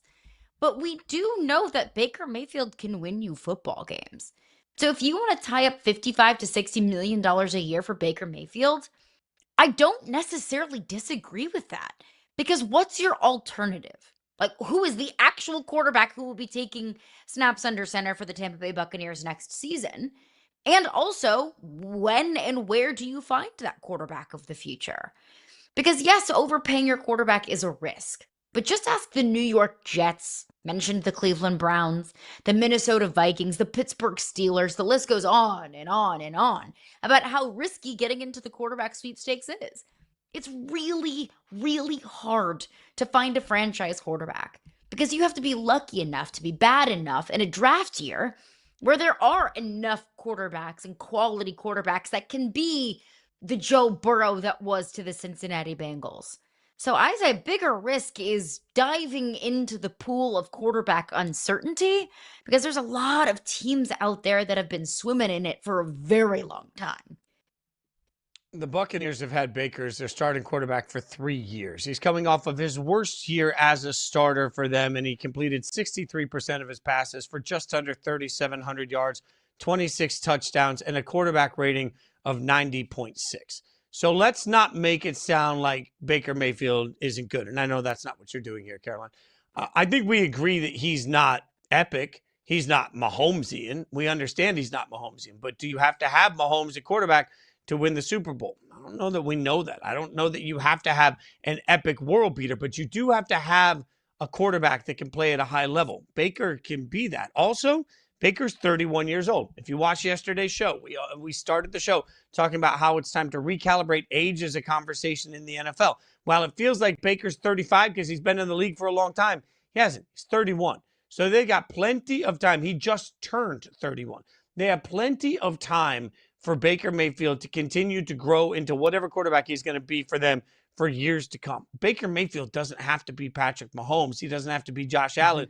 The question just is, can he be Sam Darnold good? Can he be good enough to get you there? And I think the answer to that is yes. Also, I do think that Florio, while he's right, Baker could choose to send a point and sign for less. I think one thing that Florio is maybe not putting enough weight into is what the Buccaneers have meant to Baker. I've had the opportunity to talk to him a couple of times for this show and for Yahoo Sports.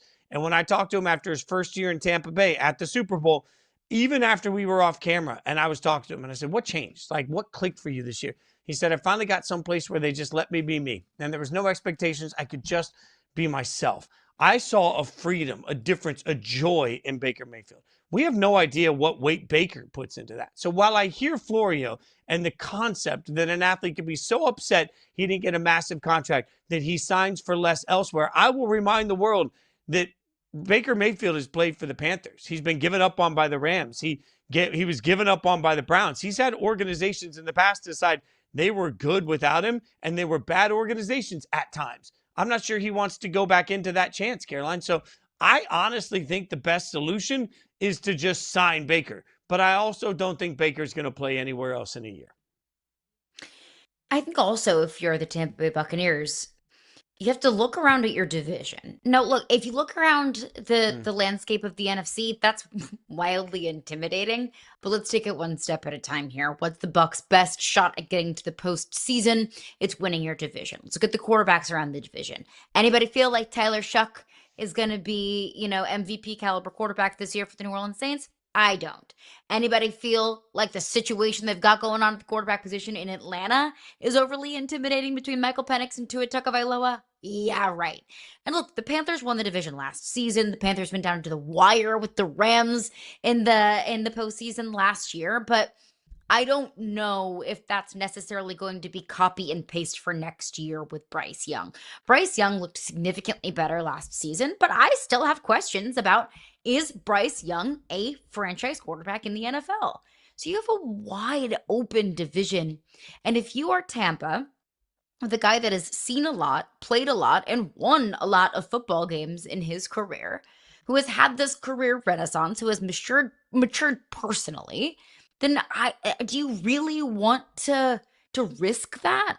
Do you really want to risk moving on from Baker Mayfield because you think that you are so much better without him than you are with him, especially in a division that's wide open? I wouldn't do that, especially after you just moved off of Mike Evans. I would rather have a veteran quarterback that has already built a rapport with Emeka Egbuka, with Chris Godwin, with the rest of this receiving core, than I would trying to gamble finding another quarterback that would be able to elevate this team without a Mike Evans. I know that stats don't tell the whole story, so I understand this will be offensive to Carolina Panthers fans. Bryce Young last year completed 63.6% of his passes for 3,011 yards, 23 touchdowns, 87 passer rating, basically. Baker Mayfield completed 63.2% of his passes for 3,600 yards, 26 touchdowns, and a quarterback rating of 90. So if we're sitting here saying, oh, I don't know, Baker's not the answer, this is one of those things where, I mean, Baker and Bryce put up very similar numbers. Now, Bryce certainly isn't getting paid epic money yet, and we'll see what the market looks like on Baker Mayfield. But certainly, if you're a Bucs fan today, you feel like you have the best quarterback in the division. If you're a Panthers fan today, you feel like you have the best quarterback in the division. The course of the season will play it out. But if you have the best quarterback or one of the couple of best quarterbacks in your division with the talent that Tampa Bay has everywhere else, there's certainly, this is a team that a year ago, a lot of people were making a sleeper Super Bowl pick, Caroline. Like, I'm not going to go in the course of the last year, in an injury-riddled year that they had last year, I'm not going to suddenly leave the Buccaneers for dead and presume that their answer is to restart as an organization. And I think that's a big part of what we're not factoring enough in here. Okay, you give up on Baker Mayfield. You decide Baker's not the answer because Baker doesn't play well enough this year. What are you going to be, a 7-8 win team even if Baker sucks? You're still going to win a lot of football games. So, okay, let's say you win 6 games because Baker really goes off the rails. 6 games is going to have you picking, what, 13th, 14th, 15th in next year's draft?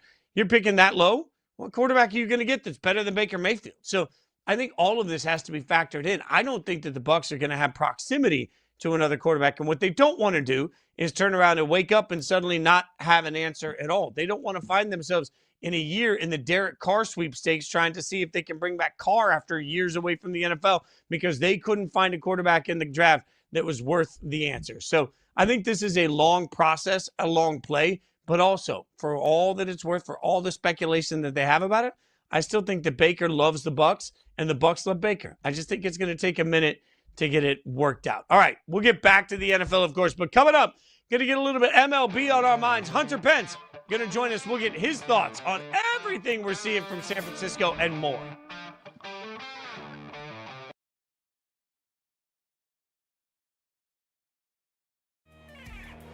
Cahoon comes back up, and we'll see if they do another quarterback sneak type play, a tush-push type play. He's right up under center. And this time they hand off. Almost had him in the backfield, but cannot be stopped, cannot be contained. That is a huge touchdown for Billy Bowens.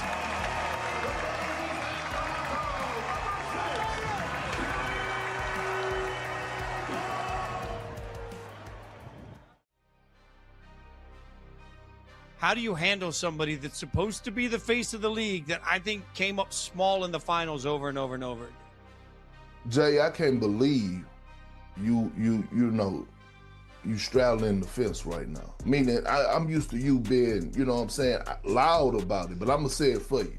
Wemby was soft. He did a whole lot of barking in the interviews, but he did no biting whatsoever.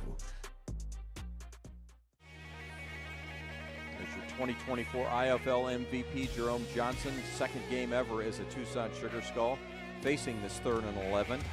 Steps up, fires deep, and Lofton's there. One-handed catch, touchdown, Sugar Skulls. Are you kidding me?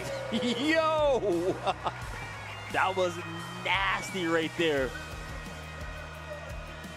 I thought he overthrew him. I really did. And then he just reached out, bang, grabbed it. How would you describe that guy who was sitting here in August? Well, truth be told, it's what you said. I was crushed. I wasn't sure how to feel about it, everything. It's like you have this dream, as a kid to be somewhere, and you really, really feel like you're supposed to be there. And you know what's working and you know what doesn't, but you're willing to try to keep making it work. I can't even be mad or frustrated about how things have happened. I've had experiences in my life since August that would have not happened had I stayed.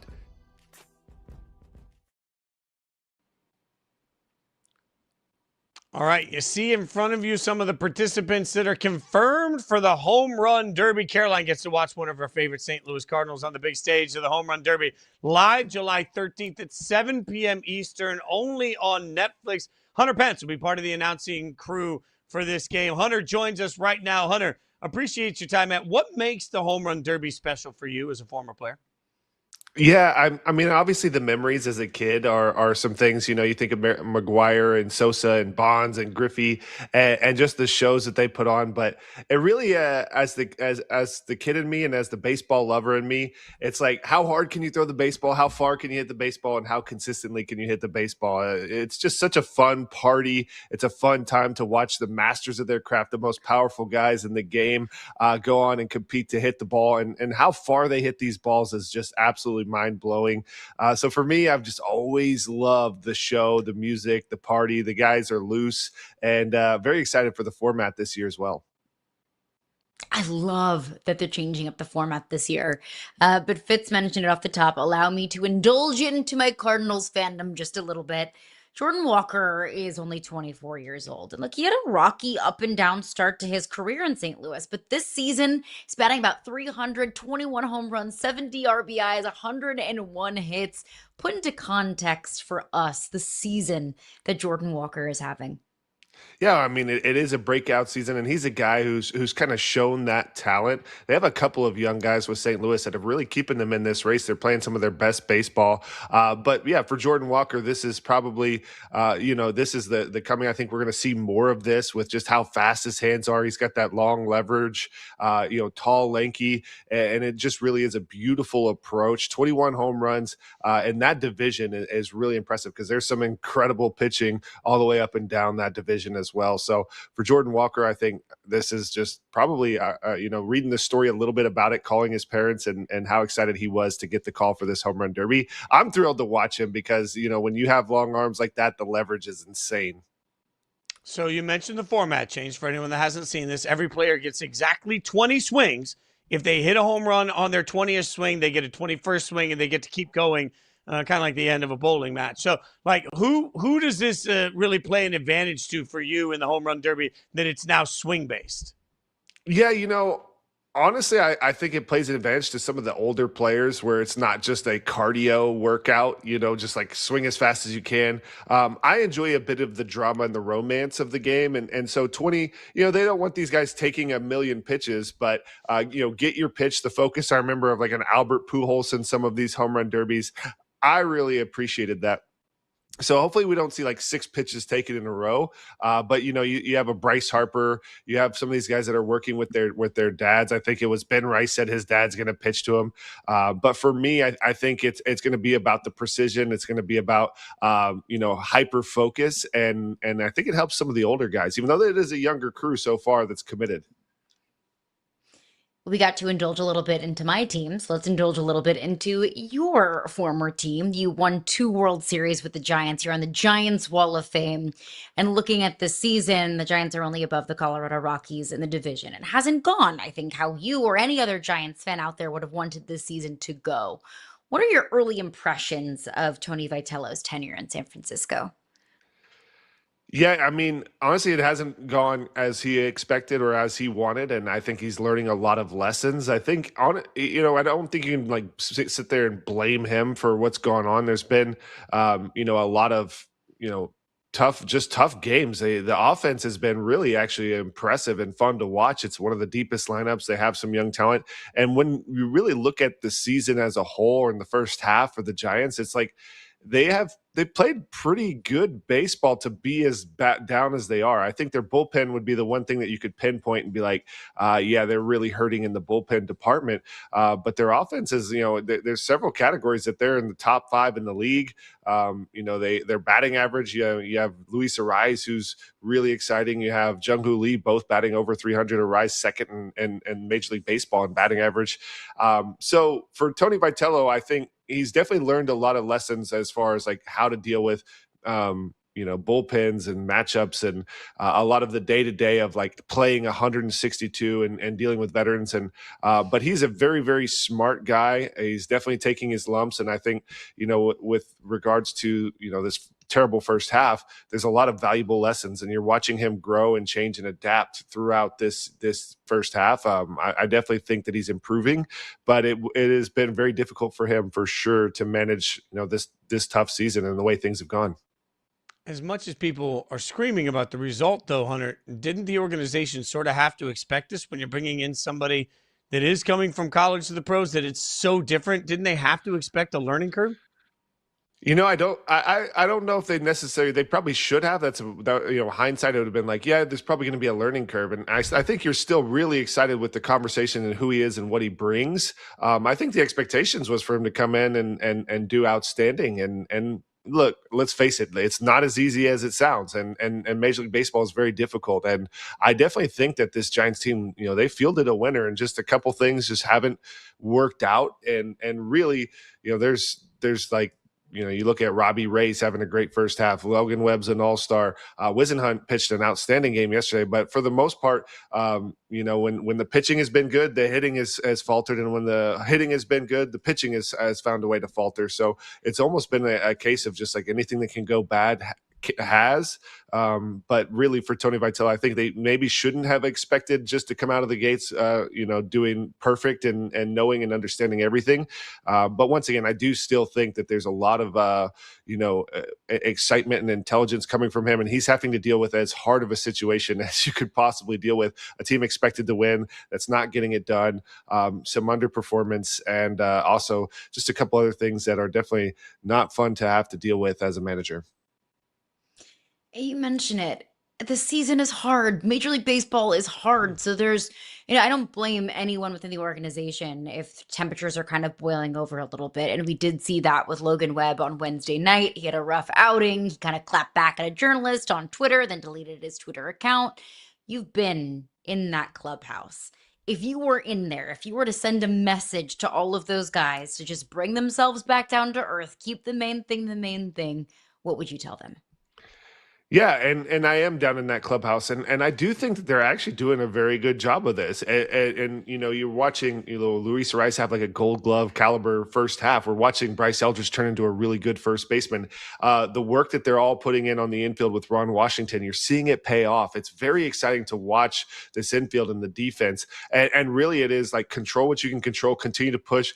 In my opinion, if you play with passion, you play with enthusiasm, and you do all of your preparation, the rest is just like, you got to stick together and keep fighting regardless of the results. And honestly, we've seen crazier turnarounds happen. So my thing would be to keep the faith, play with passion, continue to prepare, and get as tight as you can with each other, and take accountability for the highs and the lows, but enthusiasm, passion, belief, play with energy, and act as if you're undefeated every single day, and don't carry the weight, because it stacks up on you. We're out of it. We're in this losing season, and you put all this pressure and seriousness on yourself versus, like you look at Erling Haaland, who's really been fun to watch in the World Cup. It's like this dude's playing with joy, he's playing with fun, but he's also, he's ready to turn it on at any time. You have to keep the smile on your face. You have to act as if and walk with confidence, and you have to continue to do the work. Everybody that plays for the Marlins right now have a smile on the face, and they're certainly feeling good about themselves, which nobody saw coming. Sustainable in your mind? Are the Marlins legit this year? I think they are. Even when they were, around 500 when they were playing the Giants, it's just they have some exceptional pitching. Their arms are really good. I think the first half of Otto Lopez has been a little bit of a surprise, but man, can he hit? You got Stowers hot again. Their lineup swings the bat, and all up and down that lineup is athleticism. It's young, it's confidence, it's swagger, and then they just have some arms that are just like electric. They just, they keep throwing 100 miles an hour at you. They have some really scary arms out of the bullpen. But really, I think it's a young athletic team. And that's the scary part when they start getting confidence with fresh legs is, it reminds me of the young Astros when they were just running around 1 billion miles an hour. And, you had your Garrett Cole, and you brought in a Justin Verlander, and then, Springer, Altuve, Bregman. Those dudes, when they were young, were just absolutely suffocating you. Correa on defense. And I think this Marlins team, I'm a believer in them. From the eye test, when I watched them play the Giants, it was impressive. Yeah, they've been such a fun team to watch. I've often heard that the Bronx is the Miami of the Northeast, so let's go to there. The Yankees have lost 4 of their last 6. They're coming off of their 7-game losing skid. I know they have a ton of injuries that are plaguing that roster, but what is your concern level for the Bronx Bombers. Yeah, a lot of times you see this from some really good teams. And I thought coming into this year, especially like how they came out of the gates, like this is their chance to really get it done. And, they had a great playoff run last year. They ran into the Blue Jays, who were just like on fire. It was kind of a surprising season. The Blue Jays had their number the whole year. But for me, this skid, they're looking for the All-Star break. They're looking to get a little bit healthy. Sometimes, it reminds me of the 2016 Cubs, who ended up winning the World Series. Right at the All-Star break, they were having the same thing. They were just like they came out of the gates. They were outstanding. They really just were like fizzling out towards the end of the first half. They get to the All-Star break, they come back, and then they hit the ground running. They get a nice little reset. So for me, the Yankees just need to kind of tread water. They have the talent. They have the same group they had last year. Plus, you're getting Garrett Cole. For me, when Judge gets back, it changes that lineup so much. It lifts everyone up. He's the captain, and he's the guy who obviously they have tremendous talent around them. With Ben Rice's first half has been incredible. Cody Bellinger and these guys. But when Judge gets healthy and you get back through this first half, get a reset, I think we're going to still see a great Yankees team. And Aaron Boone always finds a way to get them back going again. The Yankees always find a way. The Mets always find a way to make things complicated. I don't know, though, Hunter, I need your expertise as a player, because what I see is an owner that's willing to spend whatever it takes to make it, right? And I see an organization that is committed to winning. And then I see fans scream, blow it up and restart. And all I think is, well, a rebuild in baseball takes a really long time. So if you ran the Mets, how would you fix the disaster that has become the Mets? Yeah, it's not easy. And I mean, you frustrated but loyal Mets fans. Yeah, I love this picture. I feel like the Giants are somewhat in a similar situation. It's a $250 million payroll, and really what you have to do is you have to slowly just make small decisions, seeing who you can trade, and you might have to blow it up because obviously what is the definition of insanity is to do the same thing and expect the same results. And if I'm looking, my recipe, if you will, what you need to have is pitching and defense. We talked about the Marlins and how good they're doing. It's young, fresh arms that are dangerous. They're hard to find. No one wants to give them up. But find your pieces that have value. See what you can get. You're going to have to hit in the draft. You're going to have to nail the draft. And then when you get a couple young, big stars, that's when you sign the big people to come in and help them out. But a lot of their big signings haven't really produced or done well. Francisco Lindor has had a good run since he's been there, but he's getting a little bit older. Bo Bichette hasn't come in and had the same season, but it's difficult. But for me, it's like trade the people that when you have value. If you are going to do a rebuild, you have to really focus on your draft and find a way to get athletic defense and get really big bullpen arms. That's just what I've seen win over the course of my major league time, which is pretty much my whole adult life. All right, let's bring it back to the home run derby because we are just a couple of days away from the action. Do you have an official prediction? Predicting the home run derby is definitely one of the most fun things to do. I always love it. I'm there's so many of these hitters that I love. Obviously Caminero is one that's one of the most young and exciting and fast hands, and he's been on absolute fire. Jack Caglione, who's an absolute beast, and then Bryce Harper in Philly is going to be very exciting. But I'm going to take a flyer on Jack Caglione. Just this dude is absolutely huge. He hits the ball so far in BP. He's very, very, young kid out of Florida. I loved following him in his college career. He was kind of doing the Ohtani thing, pitching and hitting. But just give me the big guy. I know Jordan Walker. It's tough, Carolyn, to not pick your Jordan Walker because I think that he's got a chance as well. You.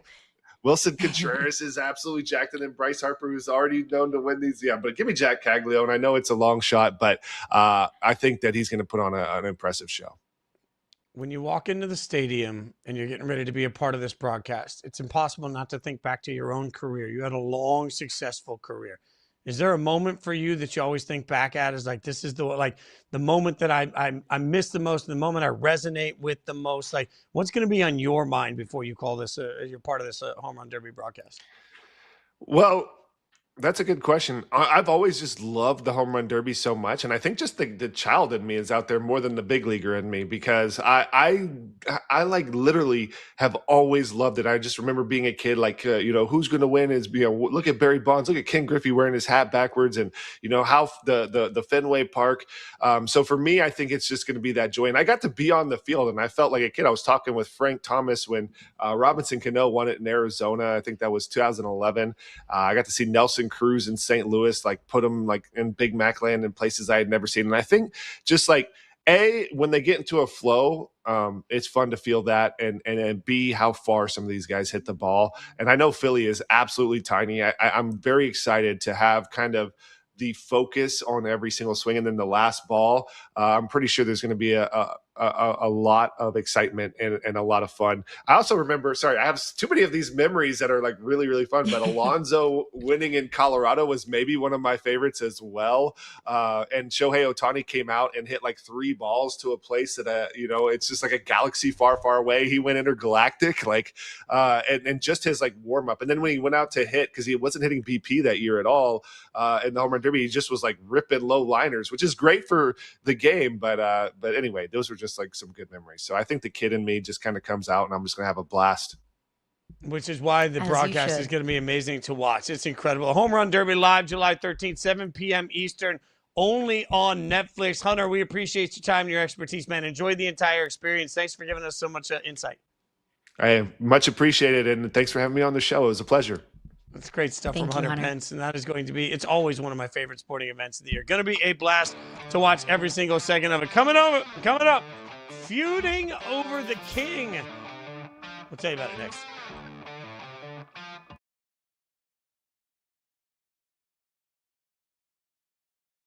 I think this is the steal of the draft. Obviously, I was big on him going at number 1 potentially. But when you look at historically, when we look at the draft, the guys who are the best are the ones that outperform. It's the sons of NBA players. Look at this list here. Kobe Bryant, Steph Curry, Al Horford. These are all all-stars. And I think Carlos Boozer, being the father of Cam, in a weird way, it makes me like Cam Boozer's prospect even more than what he did at Duke, which was outstanding. The crowd understanding that Jacksonville needs a jolt of energy. It is tough to run inside the 5-yard line because the line of scrimmage is so tight in this game. You see the linebackers sneaking right up there, ready to make an impact. And then we see, bam, in the backfield, C.J. Wyndham taken down for a big loss, and now the pressure's on for a 3rd down. Clay Fields, one of the physical imposers on this defense, does a great job of getting rid of that wide receiver. My sister told me, be careful what you wish for because you might get it. I did. And now it's about, well, what goals are, what's left on the table? I want Street Fighter to be a massive success. I want to do more Guile, but also I want to do more film. I want to do more TV. There's seats on, on the Georgia political scene that are open. Is that a road? Or is this the road to stay with something I love so much like wrestling? And I love this. I don't know how I'd say bye to it. From midfield, 3rd and 5, Talora to throw. Talora all day. Talora shuffles left. Talora launches. Corner end zone. Caught. Just stay home. Touchdown. Seneca McKee, corner of the end zone. And Talora finds him for the touchdown, and now a chance to tie it. 1, 2, 3, 4 guys back there. How are you not? It's not that Steve Harvey is joining the show. It is, in fact, that instead we've borrowed the inspiration of that show to bring our own feud to this one. Fitz and Fenton feud. That's right. Yahoo Sports Daily's favorite. Where, we're not surveying 100 people because, frankly, we don't have the time or the resources to do that. What we are doing, though, is we are surveying our staff. So Caroline and I are unaware of the answers. We just know that the staff has been surveyed. And the question for today are 3 places we know LeBron isn't going. Caroline and I will discuss, unlike Family Feud, where, by the way, you can't just look at the person next to you. We will discuss.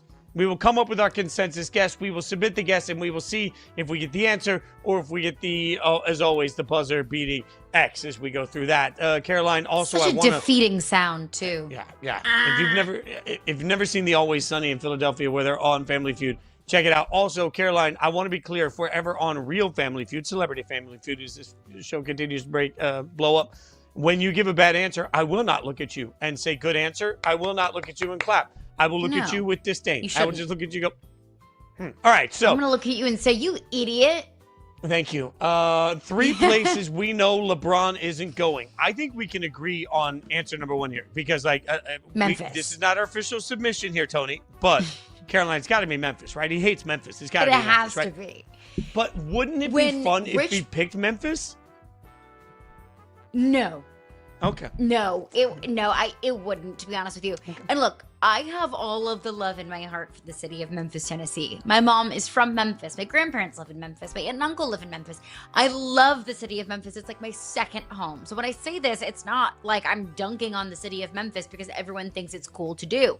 I wouldn't like it because LeBron's already talked trash about Memphis. So you don't get to talk trash about Memphis and then come to Memphis and rep the Grizzlies. No. That bridge has been burned.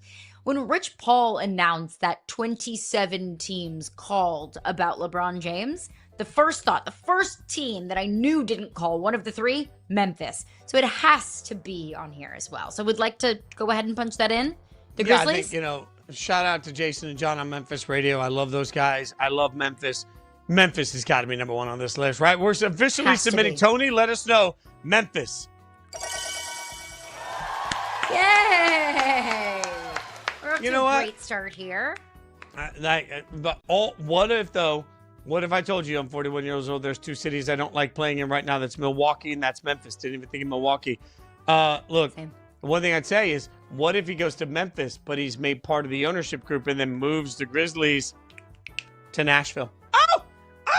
I'm making things that. No, okay. Still not happening. Nope. Sorry, it would Memphis. be so chaotic, but not in a way that I would really want. If you're not familiar with the state of Tennessee, Fitz is, but all of our listeners, Memphis and Nashville hate each other. Well, Memphis hates Nashville. Nashville doesn't care about Memphis. And I think Memphis doesn't like that Nashville doesn't care about Memphis. So if the Grizzlies were to leave the city of Memphis, not only would that be absolutely positively devastating because that city loves that basketball team, it would be salt in the wound if they moved to Nashville. It would be like if your long-term girlfriend, your wife, left you for your just arch enemy. So I don't want that. I don't want LeBron to do that. I don't want that. I don't want that for all of our great people in Memphis, but I kind of want that for all of the trolls. All right, so we know he's not going to the Lakers, right? Like, the Lakers have to be on this list too. Although, what if all of this was just negotiation ploy and he comes back for the vet minimum to play with Bronny, where they're making the same money, father-son duo back in LA? No, probably not. What is the vet minimum? $2.87 million. Why do I know? So that he might be making less. Yeah. Yeah, he might be making less. No, vet minimum is 3.8. So LeBron will be making about $1 million more than Bronny. I don't think that he would be willing to do that in the same team. At least LeBron would actually play. Bronny is just, wearing a cutesy little yellow and orange warm-up suit for $3 million. Do we say the Lakers? Is that too obvious? No, it has to be on there. I mean, he's not going to play with the Lakers. He's not going to play for the Lakers. He's not going to play there. Like, it's definitive. That's got to be, can we stamp it? Can we put it in as an official answer? I think so. And if we're wrong, then they're wrong. Okay, let me say this. Survey says, show me Lakers. Always wanted to do that. Coming for you, partner. Okay, well, they didn't think about it. Because, technically we got the red X, but it's Family Feud, Vincent Fenton Feud. That's wrong. Yeah, it's not Family Feud. We can't afford those licenses, but we're like family. Okay, so where is next for LeBron in places he's absolutely not going? Sacramento? Like, he ain't going to Sacramento. Utah Clippers? He's not going to the Clippers. Oh, but he could go to the Clippers to troll the Lakers, right? I don't know. I guess. I do like Utah. There ain't no way he's going to Utah. Like, there is no way he's going to Utah. Like, there's in my mind, there's no sport team in all of sports anywhere. And I realize that we've got teams named after lakes when there are no lakes in their particular area. There's no team more misnamed than the Utah Jazz. Like, Utah knows nothing of jazz. Yeah. I just want to say that He is not going to Utah. Like I like it. Just make it like the Utah Dirty like Sodas. Well, yeah, that's a much better name. The Utah Dirty Sodas would be a much. What do you think? The Utah Dr. Peppers with cream in it. Is he less likely to play for the Jazz or the Kings? I think Jazz, because at least the Kings are still in California. Yeah, I say we lock it in with. I'd say we can lock in the Jazz. Let's lock it in. To be Steve Utah. Harvey this time, or do you want me to do it, or please. do you want? Okay, go ahead. Survey says Utah Jazz. Wow, we are not doing well on this. Show me the Jazz didn't do. It didn't do particularly well. Yeah, I don't know how I feel about this. So now that we've lost, because I really would have go ahead. This location kind of might make sense, but this team doesn't. Like, I think you would like Florida. There's nice golf courses in Florida. Nice weather. Beaches. But I don't think LeBron James owns a pair of jean shorts. He's not going to Orlando. Oh, no, he's not going to wear the little mouse hat either. Like, I mean, if you go to Orlando, you've got to be full on Disney at that point. There's no way LeBron is going to affiliate with Disney, right? Like, so LeBron at Magic Kingdom. LeBron is a Disney adult. I kind of love. I kind of want to see this, but you've talked me into this. All right. I got this. I got this right. All right. Survey says, show me Orlando. Oh, look at that. All right. Power of deductive reasoning. I didn't even consider Orlando because I forget about the Orlando Magic all the time. I love this. I'm not going. I'll just retire. I'll just retire. God, look, everybody has different cities they resonate with. I appreciate that. Okay, so we now know we've got Orlando on the list. We've got Memphis on the list. Utah and the Lakers did not make the list. He did mention Milwaukee in that same quote about the two places that he doesn't like to spend time in. He mentioned Memphis and Milwaukee. There's nothing good happening with the Bucks. I love the city of Milwaukee. Let the record say. Summerfest is the best music festival in the country. It's in Milwaukee every year. Oh, Summerfest. Calderon Club. I'm not gonna go that best far. Italian food I've ever had. Oh my God, Milwaukee. I love Mater's. Chef's Kiss. I love great German food. Good beer. Yeah. Yeah. Milwaukee's a fun. But you're Sprecker's right. root beer. He specifically mentioned Milwaukee. So do we put Milwaukee on this list, knowing that he said there's two? I mean, he's given us one of the answers, Caroline. Is it two on the nose, though? Well, I thought the Lakers were two on the nose. It's up to you. I will let you. I'll let you Steve Harvey the heck out of this one. I mean, it's cold. It's not like a scene. I think LeBron wants to be in a scene. It's not a good basketball team. They don't have much going for them. Yeah, I'm comfortable with it. Sense. You're Steve Harvey. Survey says the Milwaukee Bucks. What? Wow. First take. Oh, that is well done. If there's anywhere that we know he's not going, we got to pay attention. They've done this to us twice now. 3 places we know LeBron isn't going. Didn't say cities, said places. We've got to start reading the minutia on this. Also, this Photoshop is amazing. This is incredible. Finish him is all I want to hear now. As LeBron just absolutely sidekicks Stephen A. right there. Like that. It's amazing. So we'll be back tomorrow Monday at 9 a.m. She's Caroline Fenton. I'm Jason Fitz. Thanks for watching Yahoo Sports Daily. Come back, see us again.